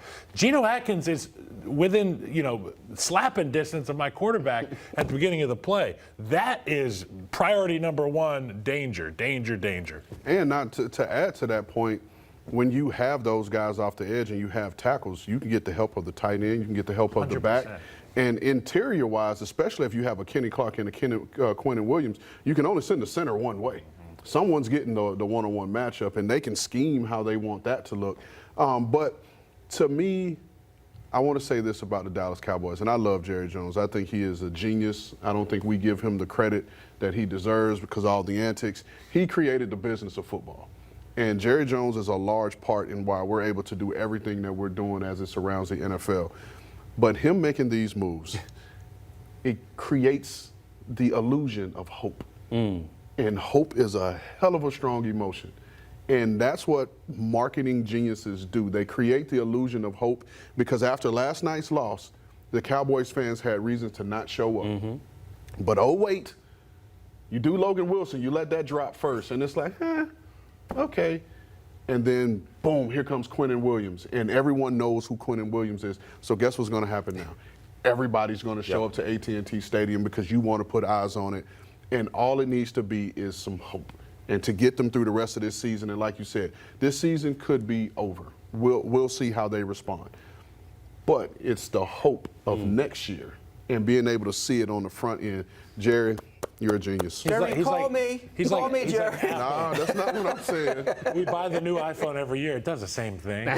Buy the new iPhone every year. Spend way Rand too brings much up a good on point, though. If you've ever watched that Netflix Oh, it's documentary, great. It's well fantastic. done, but you get the younger Jerry and all the things. Listen, that and they went I'll through. say this on record. That Netflix documentary is better than The Last Dance. I'm with you. I would, I'm with you. Pound for pound, I think you might be right. I'm with you. Dun, dun, dun, dun, Yeah. dun, dun, dun. They got all the enemies too. They Carmen Policy, Power. But it was a Jim lot of Kelly. stories Yeah. that we've heard before. Right. But it was still, you still got an intimate knowledge of the why. And like you said, it was transparent. Yes, not one-sided where's like it- we've seen a lot of them. Thank you. Correct. Here's a look at the NFC playoff picture right now. Again, the aforementioned Cowboys are on the outside looking in. It's funny, given the tie that they had with the Packers, like, well, it's not a loss, so maybe that will count as half a win. But right now, that's certainly not the case. Let's go back to the Eagles, who are division leaders, trying to go back-to-back in that division for the first time in about 20 years. ESPN is reporting A.J. Brown will not be traded. What do we think? Instant reaction, Giants. I mean, surprise. Did we think he was? Did you think he was being You traded? tend to keep matchup. I didn't. around. No, I didn't think. I don't know where that came from. I never thought he was being traded. Okay. Just maybe given some of the things, even when they're And winning. Drake May will not be traded from the New England Patriots. Just I don't think the as well. Chiefs are That just going came to. I across don't think my the Chiefs are desk. trading Patrick Mahomes. In case anybody's wondering, is Josh Allen You just available? did my joke. Is Pete. Josh Allen available? Gosh. Is Josh Allen available? Yeah. Is he? Are you guys even worried about the way the season has gone with AJ, given the tweet and then getting fed? Seems and then normal. saying, okay. He's a diva. Seems to be normal. You know all about him. He's a diva. I don't. I wasn't there. He was a diva, but you've heard all about He him can from being inside that building. You've heard Listen, all about him. here's what I'll tell you. First and foremost, the tweet, it worked to his benefit because the next couple of weeks he got a ton of targets. Now, whether he produced or not, that's a completely different argument. His tweet worked. But what I appreciate about this Philadelphia Eagles team is that they've had to find different ways to win football games and not solely rely on the passing game or the run game. We just saw Saquon Barkley get going, what was it, last week? And so now we're going to get to that point of the season where they're going to get that train going, which is going to then allow A.J. Brown to hit those shots deep, to hit Devontae Smith going on those deep crossers, and now we're going to see this offense wake up. I will say this, and Kyle, maybe you can answer this, because what Kevin Patullo is taking over play calling, like we've seen the receivers game. We've seen the Saquon game, but I don't know if we've seen all of it in one game so far. So what interests you most, just before we go to break here, quick thought on that. They struggled on the offensive line from a health standpoint early in the year, and their identity was they were not able to lean into their identity because of their health up front. Okay. They get to some heavy extra O-lineman personnel. They start really playing bully ball up front, and that's when the Philadelphia Eagles happen, and that's where A.J. and Devontae can go to work down the field. All right, great stuff. We'll hit a break here on HQ. Under 10 minutes left to go to the top of the hour. The trade deadline. Keep it right here. We'll be right back. You can't count on accurate expiration dates. That is a rookie mistake. Or the kindness of strangers. But you can always count on Sundays with the NFL on CBS, streaming on Paramount+. You think you understand how this business works, but you don't. I now know why Monty was so stressed. What's the plan here? Landman. Season streaming November 16th, only on Paramount+. Survivor is always evolving. This is your moment. I will try to be brave, but not on day one. This is your season.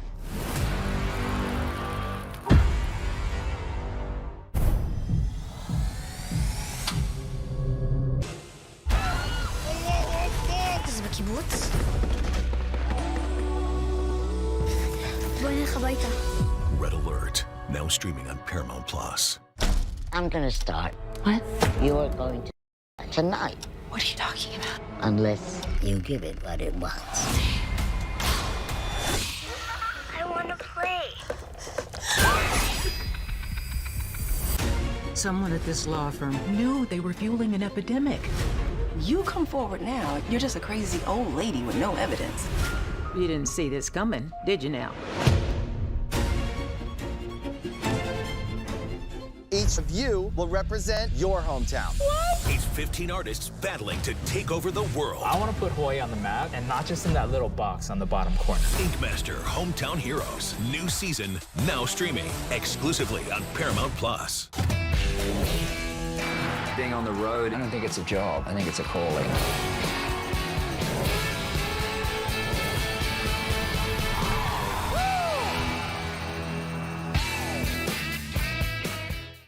This is European soccer's biggest stage. Written in the stars!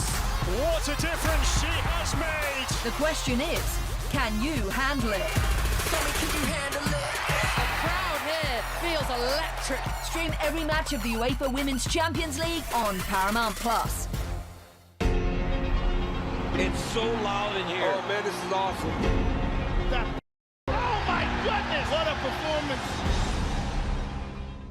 My name is Francois Crutchfield, but everybody calls me Crutch. Crutch, crutch, crutch, crutch, crutch. Crutch, we got a lot of experience of grown kids that's never ready to leave the nest. You need anything. I do have one question. We didn't mean right now.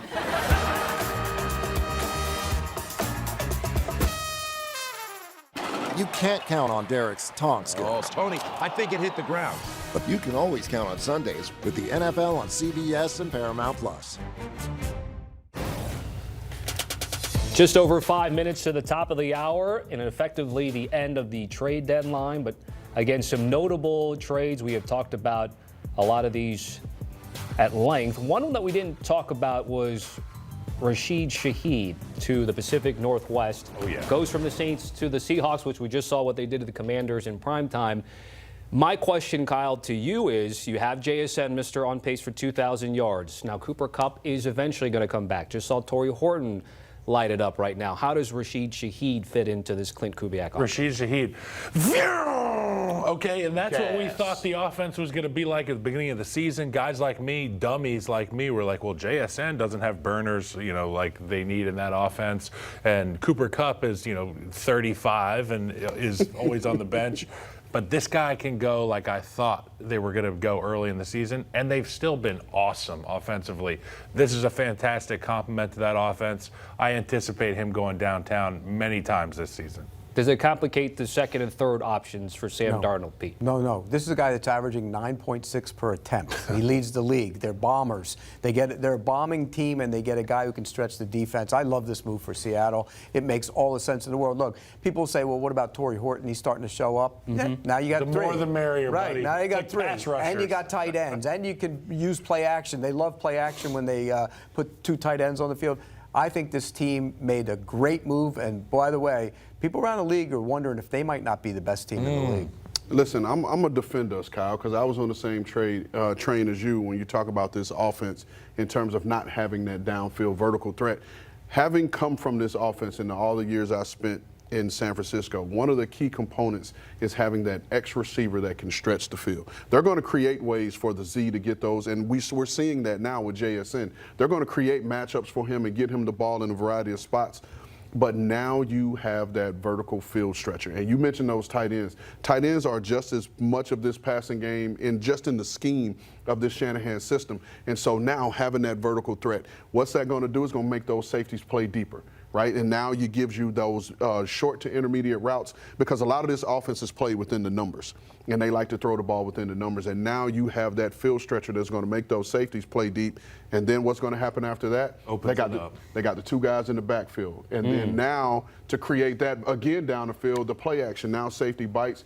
You got this vertical threat. So this really, really, really opens up. You said he's averaging 9 points per pass attempt. He may end at 11. Yeah. It's like the good old days, because that hadn't happened in a long time. Back in the day, they were all mad bombers, but they didn't throw it as much. They certainly looked good. We got to hit one more break here on HQ. When we come back, we will be right at the deadline. We will recap everything that you certainly have missed and any new information that comes our way. You can't count on accurate expiration dates. That is a rookie mistake. Or the kindness of strangers. But you can always count on Sundays with the NFL on CBS, streaming on Paramount+. You think you understand how this business works, but you don't.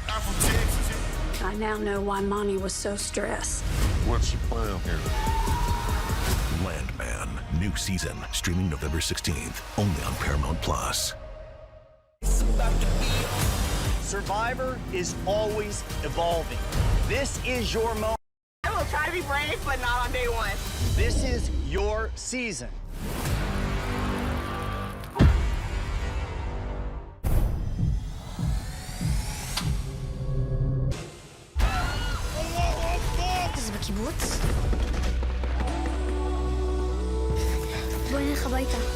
Red Alert, now streaming on Paramount Plus.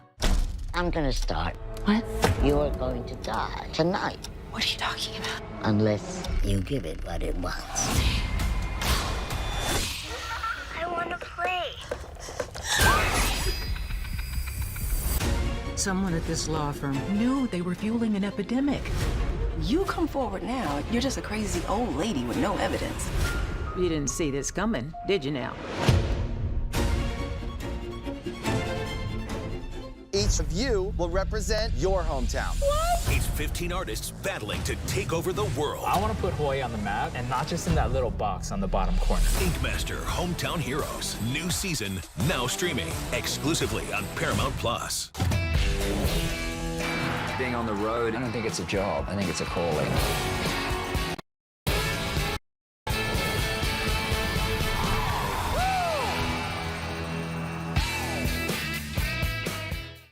This is European soccer's biggest stage. Written in the stars! What a difference she has made! The question is, can you handle it? Tell me, can you handle it? The crowd here feels electric. Stream every match of the UEFA Women's Champions League on Paramount Plus.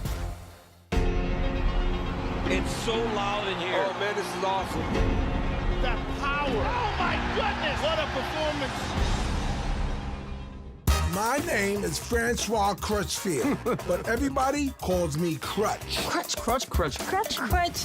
Crutch, we got a lot of experience with grown kids that's never ready to leave the nest. You need anything. I do have one question. We didn't mean right now.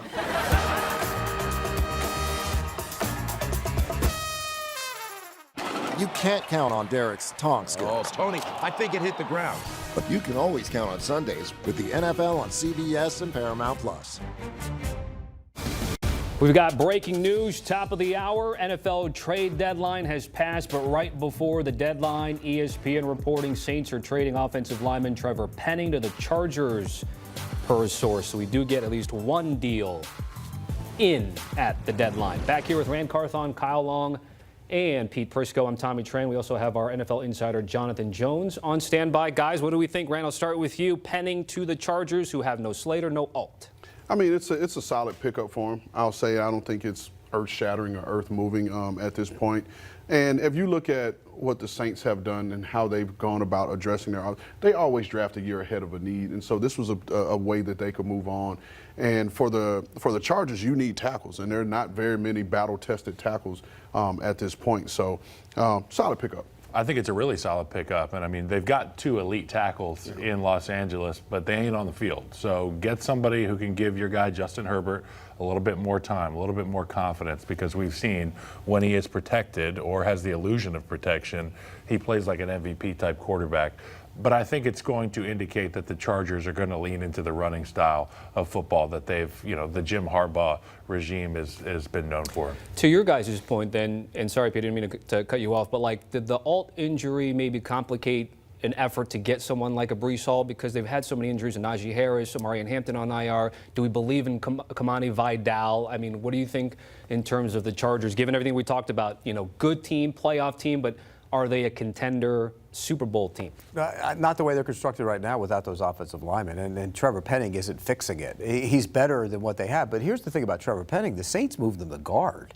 I mean, so he was playing some guard. Now he's going to go back to tackle where they didn't think he was good enough to play tackle. So I'm worried about that offensive line. They've had so many injuries up front. And what does Harbaugh want to do? He wants to run the football. They haven't run the ball at all. They put so much on Justin Herbert. So this guy will run block for you. He'll run block, but who's going to run the ball? Vidal? Yeah. I mean, you know, is he between attack? Yeah, Herbert's been running it really well.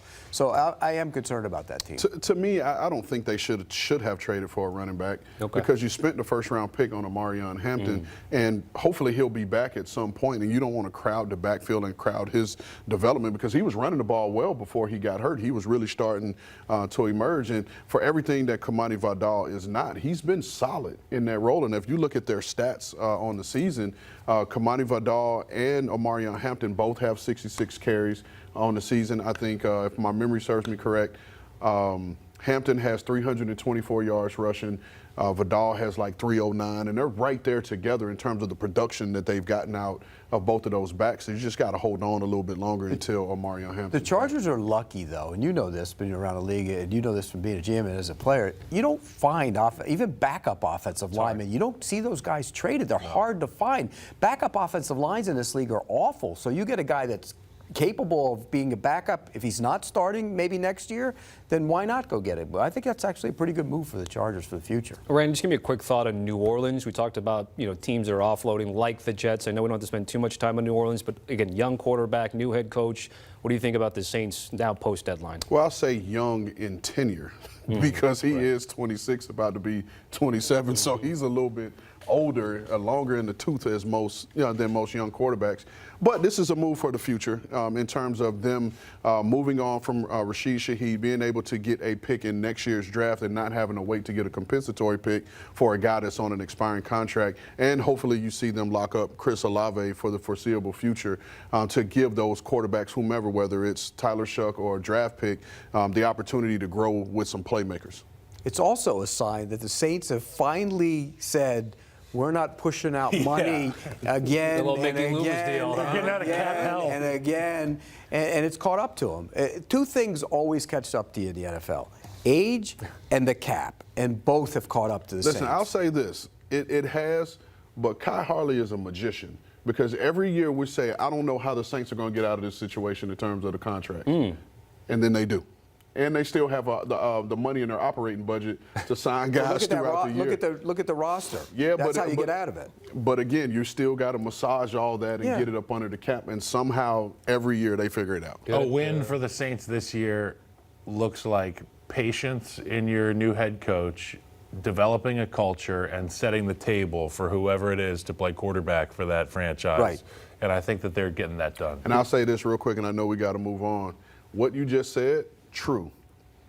However, that is the hardest damn thing to get done in our business is the word patience. Yeah. And allowing a culture to take to and get the right players in and develop the right players because there's so much pressure to win now, but then there's also the pressure off of that to build towards the future. And you got to kind of have that balance. And so players, management, and fans all struggle with it. And so let's just hope that that's truly the point. Yeah, see it in the college game right now. That's certainly spoken true. like a guy who was a victim of no patience. I didn't say that. Well, you know what? These teams are going to figure out soon that they can't afford to pay 3 head coaches a season. I'm thinking about the Raiders. They've got all these coaches on their payroll, and there's a number of teams like that. You have to be able to just stick with something and see it through. At the very least, for Saints fans, Alvin Kamara stays put. Chris Olave stays put. He's part of a list, of course, notable names that did not get dealt at the trade deadline. There's Olave bottom left.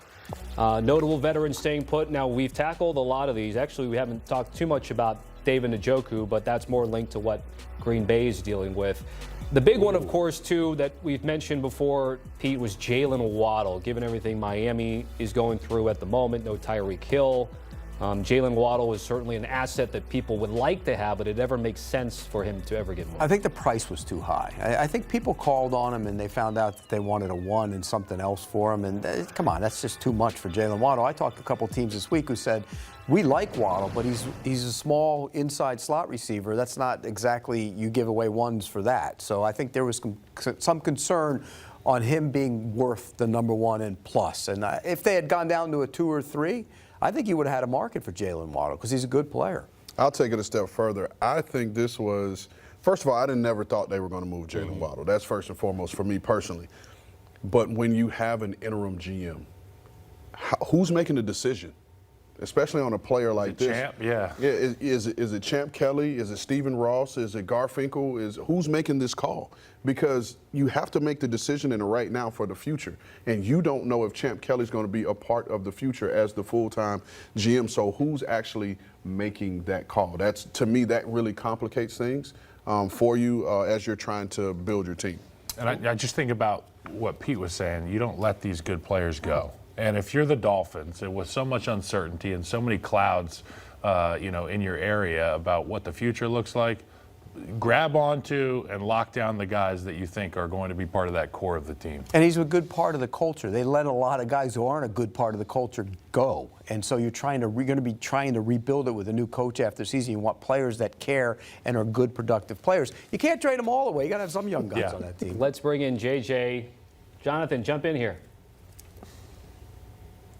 Yeah, no, it was certainly the price tag because there were teams that were interested in Jalen Waddle. If it had just been a first-round pick, I think that Jalen Waddle would have been moved today.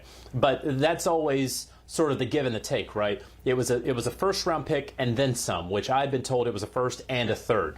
Teams weren't going to give that up for Jalen Waddle.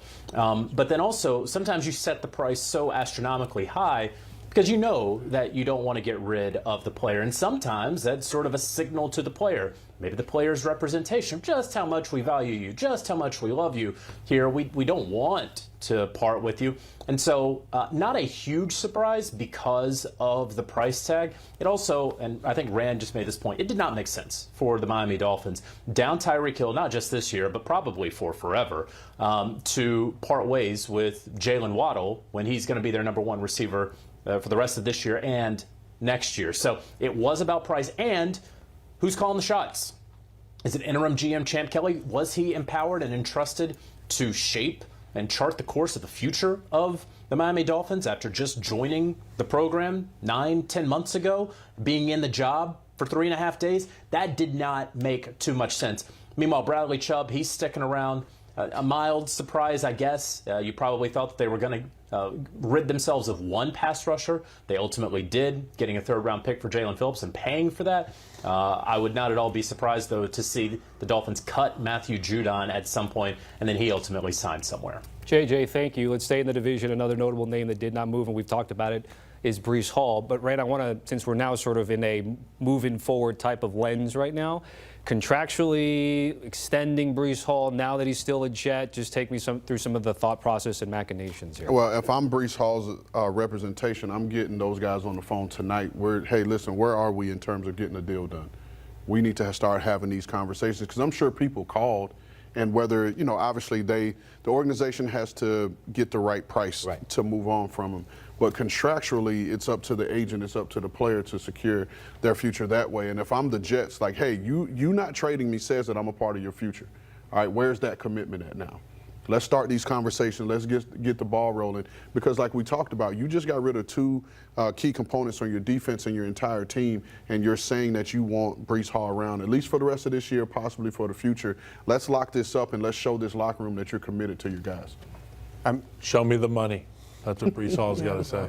Go out on the market and see what you can get out there, because I'm not classic showing you money. You're running back. Do your thing, Pete. You pull them off the shelf, put them right back in. You're running back. I'm not. Hey, look, if you're going to give me a decent deal, I'll take you for a decent deal from my team-friendly deal. I'm not giving you a mega deal. What is your idea of a decent deal for the running back market? The franchise tag is $14 million. Right? I can tag him for next year. I can do that, and he can play for me for another year, and I'll burn another year of his. So you're back to the Saquon Jacobs 10 to 12 million type of range. Is that what we're thinking, Pete? I mean, Cook not the CMC. What Cook get? 13. Saquon. Yeah. Okay. Would you pay him 13, Breece Hall? No. Lower, a little bit lower. I'd pay him 13 if I already have an offensive line. You know what I would do? I would tag him. But it goes to your point too, Kyle, that you made earlier. Like a good player on a bad team gets more. Mm-hmm. So maybe that's. I mean, how going into this season, there were major questions about Breece Hall, were there not? Yeah, I mean, listen, has he proven that he's worth a mega deal? But for running back, I'm talking about. No, listen, I'm with you. I think that range for him is going to be that 10 to 14, and again, it's how much the Jets value him. But then we know how you can finesse the back end of the deal, put the big bump late that year that you know you're not going to get to, that's going to push the AAV up. Because sometimes that's all these guys care about is what the AAV looks like and what it looks like in the paper versus what's actually hitting your bank I want account. that front loaded. I want the low big number, high guaranteed number. I want it all. Running backs, man. Right. So I learned from Randall, the ETN's real another numbers. He's another real one. numbers. The running backs. We'll end before we go to the break with a social media Fully post. guaranteed for injury. Breece Hall was very active before the deadline. This is 3 minutes after the trade deadline, saying, "Sick about my brothers, man. Happy for them, but man, I'm sick right now." Well, we're going to do winners and losers. The Jets will be in that conversation. How many will be part of the winning side? How many part of the losing side? He's so skinny, man. You'll have to stick around to find out.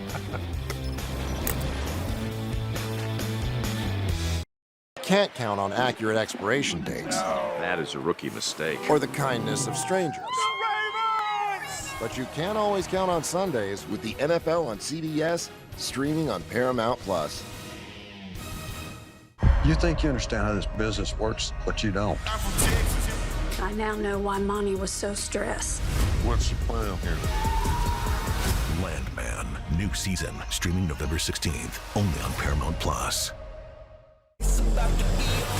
Survivor is always evolving. This is your moment. I will try to be brave, but not on day one. This is your season.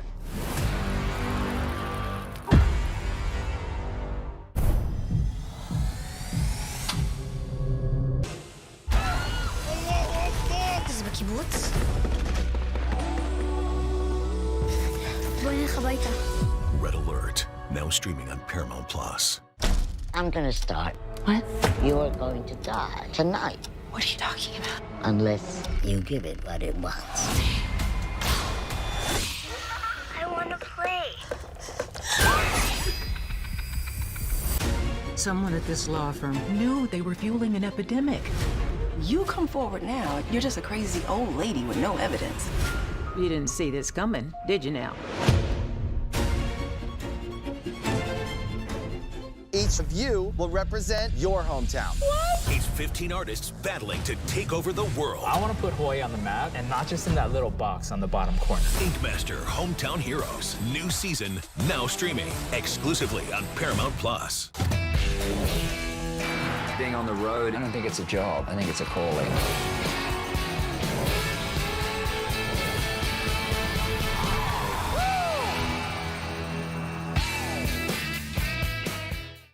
This is European soccer's biggest stage. Written in the stars! What a difference she has made! The question is, can you handle it? Tell me, can you handle it? The crowd here feels electric. Stream every match of the UEFA Women's Champions League on Paramount Plus. It's so loud in here. Oh man, this is awesome. That power. Oh my goodness, what a performance. My name is Francois Crutchfield, but everybody calls me Crutch. Crutch, crutch, crutch, crutch, crutch. Crutch, we got a lot of experience of grown kids that's never ready to leave the nest. You need anything. I do have one question. We didn't mean right now.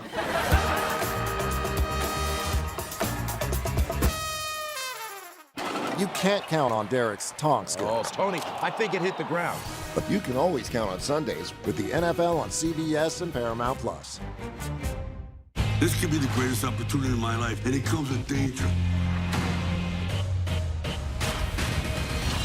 Well, I bet ain't nobody seen that coming. Tulsa King, new season, now streaming exclusively on Paramount Plus. Let's go save the universe. Now that's more like it. Are you ready to laugh Nailed it. till you turn blue? Oh no. That got weird. Smurfs, rated PG, now streaming on Paramount Plus. Welcome back to HQ. We now live in an era where there's more action more than ever. Here's a look at a historic trade deadline here in 2025. 26 players traded in season. That's the most in the past quarter century. Big names like Sauce Gardner, Jets offloading big time. I'll give you one more note here. Teams to make the Super Bowl have made an in-season trade in 11 straight seasons entering this season. Back here with the fellas to go over winners and losers. We'll start with winners, and we start with Pete Prisco. I love what the New York Jets did. Look, your team stinks with the guys you had, so why not get rid of the expensive guys that help be part of the stink? And you traded them away, and you end up with 3 first-round picks. Now you have 5 over the next 2 years, and you got a second-round pick to go with it. You are loaded up. You know what you need? Find a quarterback, build it around that guy, and all of a sudden, if you get the right quarterback, and we know the Jets haven't had great success drafting quarterbacks, if they get the right quarterback, sustainable success will come based on what they did today. They become the Oklahoma City Thunder of the NFL, just acquiring all these picks right here. Sam Presti. How'd that work out for him? Eventually worked out, but for a long time, it was like, could Presti use them? There's a look at all the draft capital that they've acquired over the next 2 years, in addition to theirs as well. Rand, winner for you. Is that a misprint? No. No, that is the real deal. For me, I'm going to go with the Dallas Cowboys. And simply because we put so much focus, so much emphasis in terms of them needing pass rush on the edge. And they went the opposite way and got a guy that can be disruptive. Whether he gets home on the sack or not, we'll see that. But having that interior disruptor, like Kyle mentioned earlier, that's the quickest way to the quarterback. And now you have a guy that can not only help defend the run, which they've been bludgeoned in the run game, in their run defense. And so now you have a guy in Quentin Williams who can disrupt, and now he can push the quarterback off the spot to those guys coming off the edge. We saw Clowney be disruptive last night. Donovan Azaraku had a sack last night. And so these guys are starting to come around, and now you add that piece in there. And then on the back end of that, behind him, you add Logan Wilson, who's been a solid, steady player from his time in Cincinnati, and is one of the better coverage linebackers. He has 11 career interceptions. And so now you add a guy back there to go with Kenneth Murray, and you'll be getting DeMarvin Overshawn back here in a couple weeks. And so now you have some athleticism and some speed on that second level of that defense. So again, just before we move on to Kyle's winner, we were sort of establishing whether this move helps the Cowboys now. Pete, I think you already said not this year, moving forward. Well, I think they're in a big hole right now. Right. So they're not out of it yet. But no, but they're not eliminated. But do you, on that, looking at that schedule, do you see them making a run? I don't. Yeah, it's going to be tough. Kyle, what do we think?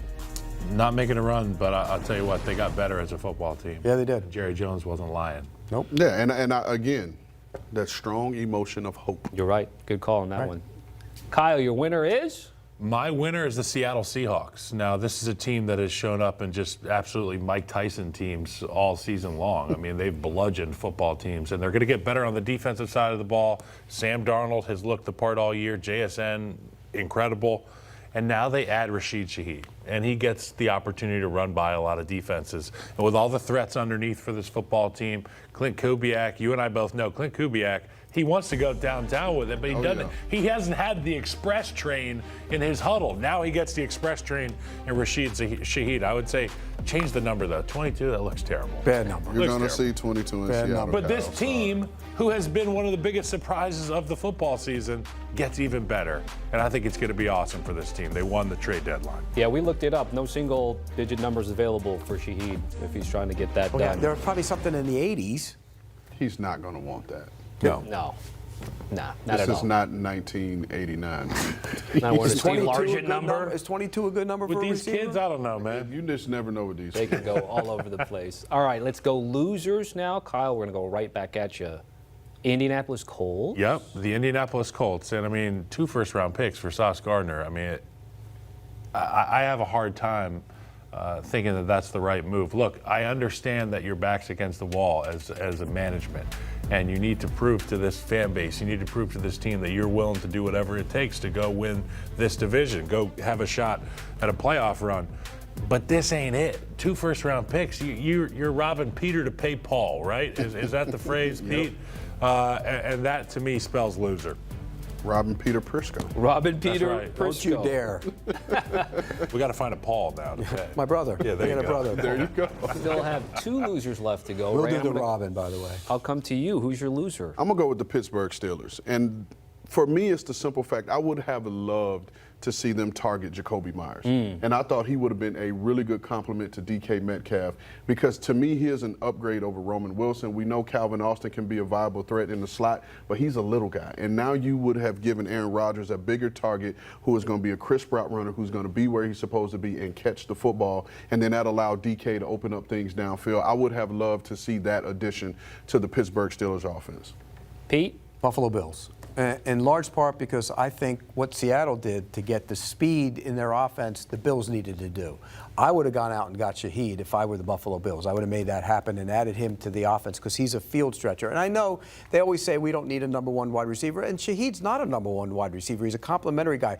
But he gives them something they don't have. Traits. Field stretcher. He can go down the field. And everybody plays the Bills, you know, with the force field at 25 yards, and at some point that's going to be a problem for them, and so I'm disappointed in that. The other part of it is, you look at the defensive line. You know, you could have made move to try and get help on the defensive line. They lost Michael Hoyt the other day with a torn Achilles, and you know they're going to get guys back, but they need. It would be nice to have had another guy. Why not call on Trey Hendrickson? I mean, if Trey Hendrickson was available and you could get him for a 3, wouldn't you do that if you were the Buffalo Bills? 100%. Bills were 31st in the NFL in rush per yards at 5.4, given that what you guys talked about in terms of need. There's the graphic right there. It's like I spoke it to existence. Voila. A couple of other, though, teams and situations. We did hint and touch upon Kansas City, and we will again, but we haven't really talked about the 49ers, which had the fewest sacks through 9 games with only 11 since 1974. It ran a team that you know well. Did it surprise you that John Lynch and company didn't make a lot of move or a move so far in the depth? Listen, we're both Niner guys here, Tommy, and I'll just say this. It's only so many moves you can make. They've traded for 3 guys, I believe, already to help them on the edge, and guys just keep getting hurt, and there's nothing you can do. At some point, you just have to say, you know what, guys, we've been aggressive trying to address this position, and we just keep getting guys to go down. We just got to trust our developmental program, our practice squad, and hopefully find someone on the street. But at this point, you can't keep giving away draft picks to solve it right now. Big injuries, Bosa, and latest Michael Williams, so it's certainly been tough for San Francisco. Robert Saleh's been nice to come back from a coordinator perspective. Kyle, Kansas City, we were talking briefly about maybe addressing the running back position, whether it was Pacheco, Hunt. It didn't just seem like the running back group has been a big key to that offense. They want to go deep. They want to have Rice and Worthy and Thornton out there. What do you think about the champs, AFC champs staying play? I think explosion at the running back position, particularly in Kansas City, is a luxury that is just that. It's a luxury. It's not a necessity. And I think with the way that Patrick can expand plays with his legs and the ability to have so many short at the line of scrimmage passes, those are extensions of the run game. They don't need superstars at the running back position, but when a guy like Pacheco is healthy, you get that explosion there. Look, I don't think it's priority number 1 right now for the Kansas City Chiefs. I think they have to shore up their run game at the line of scrimmage with their offensive line before they can worry about who to give the ball to. Yeah, I would have liked to, and I agree with you. I didn't think they had to hit the home run and go and get a Breece Hall type of guy.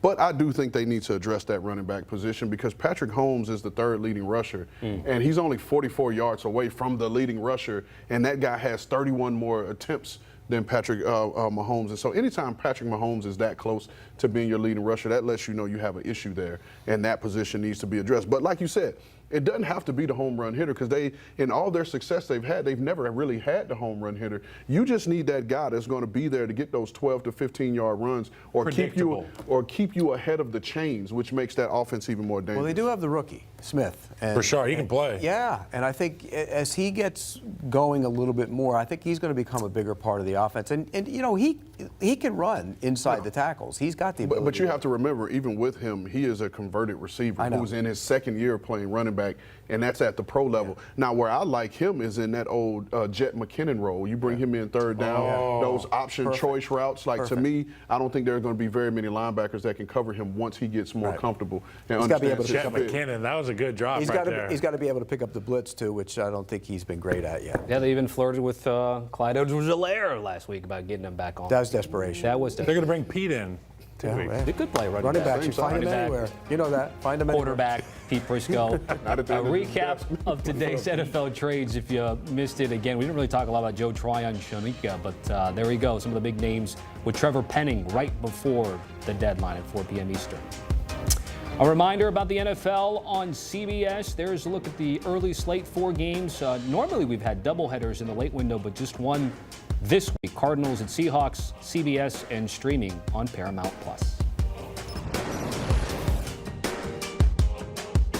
You can't count on accurate expiration dates. That is a rookie mistake. Or the kindness of strangers.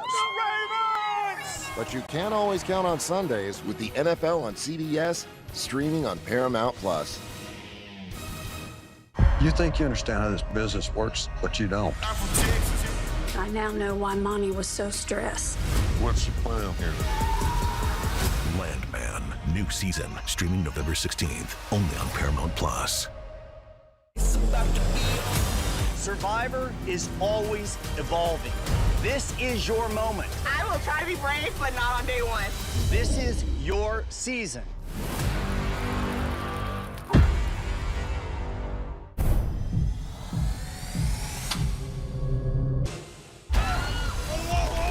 זה בקיבוץ? בואי נלך הביתה. Red Alert, now streaming on Plus. I'm gonna start. What? You're going to die tonight. What are you talking about? Unless you give it what it wants. I want to play. Someone at this law firm knew they were fueling an epidemic. You come forward now, you're just a crazy old lady with no evidence. You didn't see this coming, did you now? Each of you will represent your hometown. These 15 artists battling to take over the world. I want to put Hawaii on the map, and not just in that little box on the bottom corner. Ink Master Hometown Heroes, new season, now streaming exclusively on Paramount+. Being on the road, I don't think it's a job. I think it's a calling.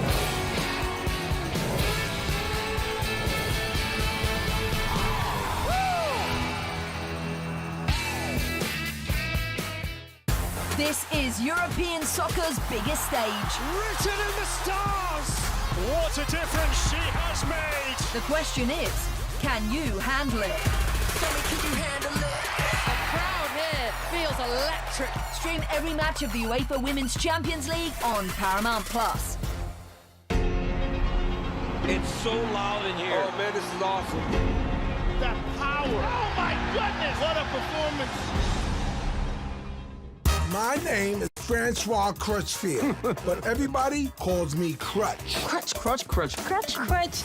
Crutch, we got a lot of experience with grown kids that's never ready to leave the nest. You need anything. I do have one question. We didn't mean right now.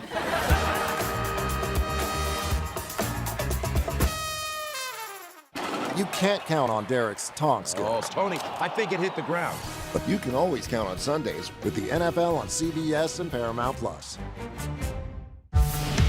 When you need your sports news all the time, we've got breaking news to bring to you. CBS Sports HQ gives you a snapshot of all the sports that matter to you. Big news coming out of the NFL. A lot of movement in the rankings this week. With highlights. What a finish at the final round of play. And in-depth analysis. Can they three-peat? Tony Romo joins the conversation. What can you say about this game? When you need your sports in a snap, we're bringing you that breaking news right here on HQ. Find it on CBS Sports HQ. Streaming free anywhere you are. Being on the road, I don't think it's a job. I think it's a calling.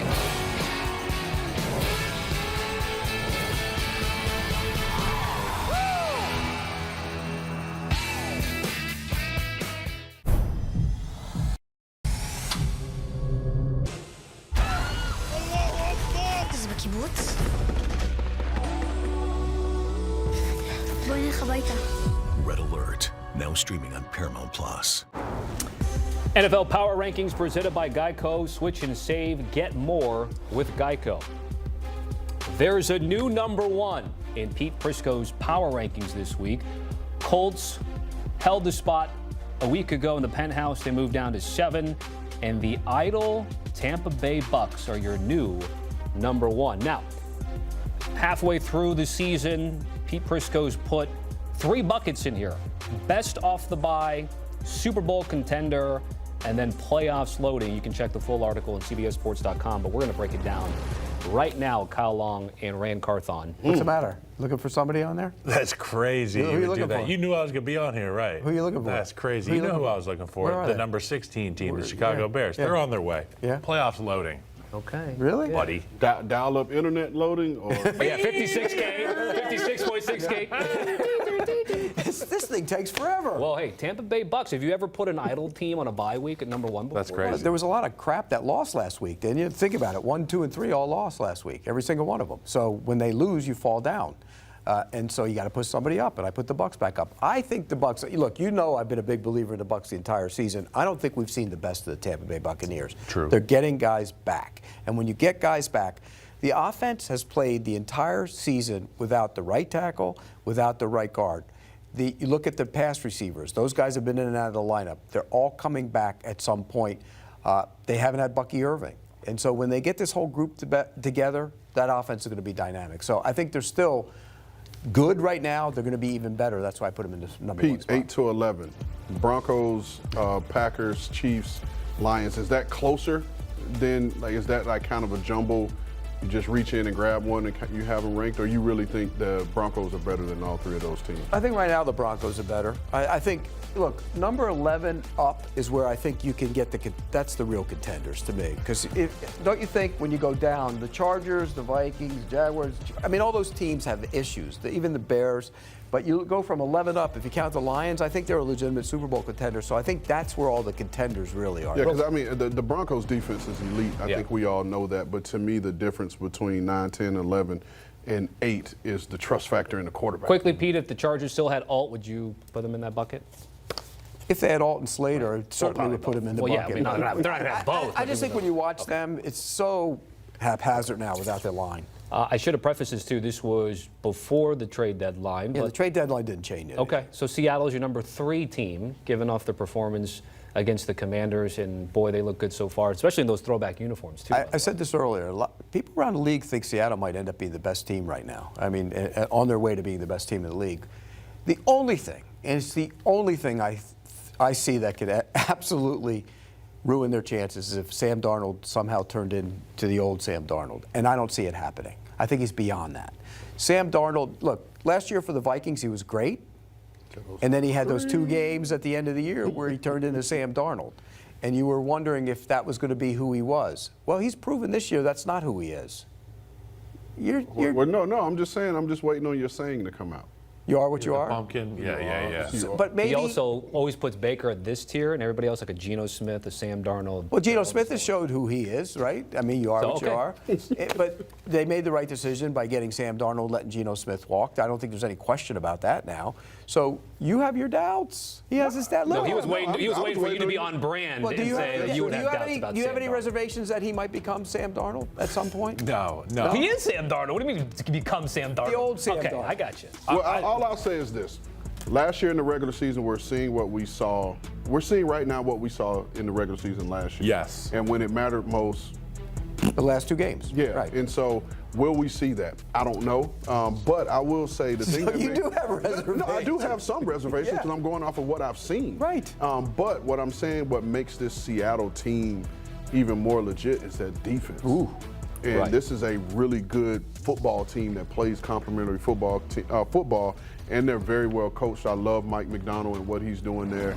And, I mean, John Schneider is one of the best GMs you can see. He's not waiting in terms of player acquisition. If there's a guy out there that they want, they're going to get him. And they're not making moves to win the popularity contest. They know what it takes to be in their system. So I don't have an argument for you with them at number 3. I'm not arguing that, but I just want to see the whole picture. In the back of our minds, we're all concerned if Sam Darnold somehow doesn't play to this level. But He's been fantastic. But that's why, again, I asked from 8 to 11, the trust factor in the quarterback. And so if you look at all those quarterbacks, let's just go, I won't even say 7. Let's just say from 6 to 1, how would you rank the trust factor of the quarterbacks? Rams first. And then I would go Josh Allen. Bills first. And then I would. Bills. We're going off trust factor with the quarterbacks? Allen's one. Matt Stafford's got a Super Bowl. Yeah, but So I'm going Rams first, and then I'm going Josh Allen, then I'm going Baker Mayfield, and then I'm going Drake May, and then I'm going Seattle Seahawks. Now, if we threw in, sorry for partying. yeah, but you threw in also left 7, out Jalen Hurts, who won a Super Bowl. Well, then I'll go him next.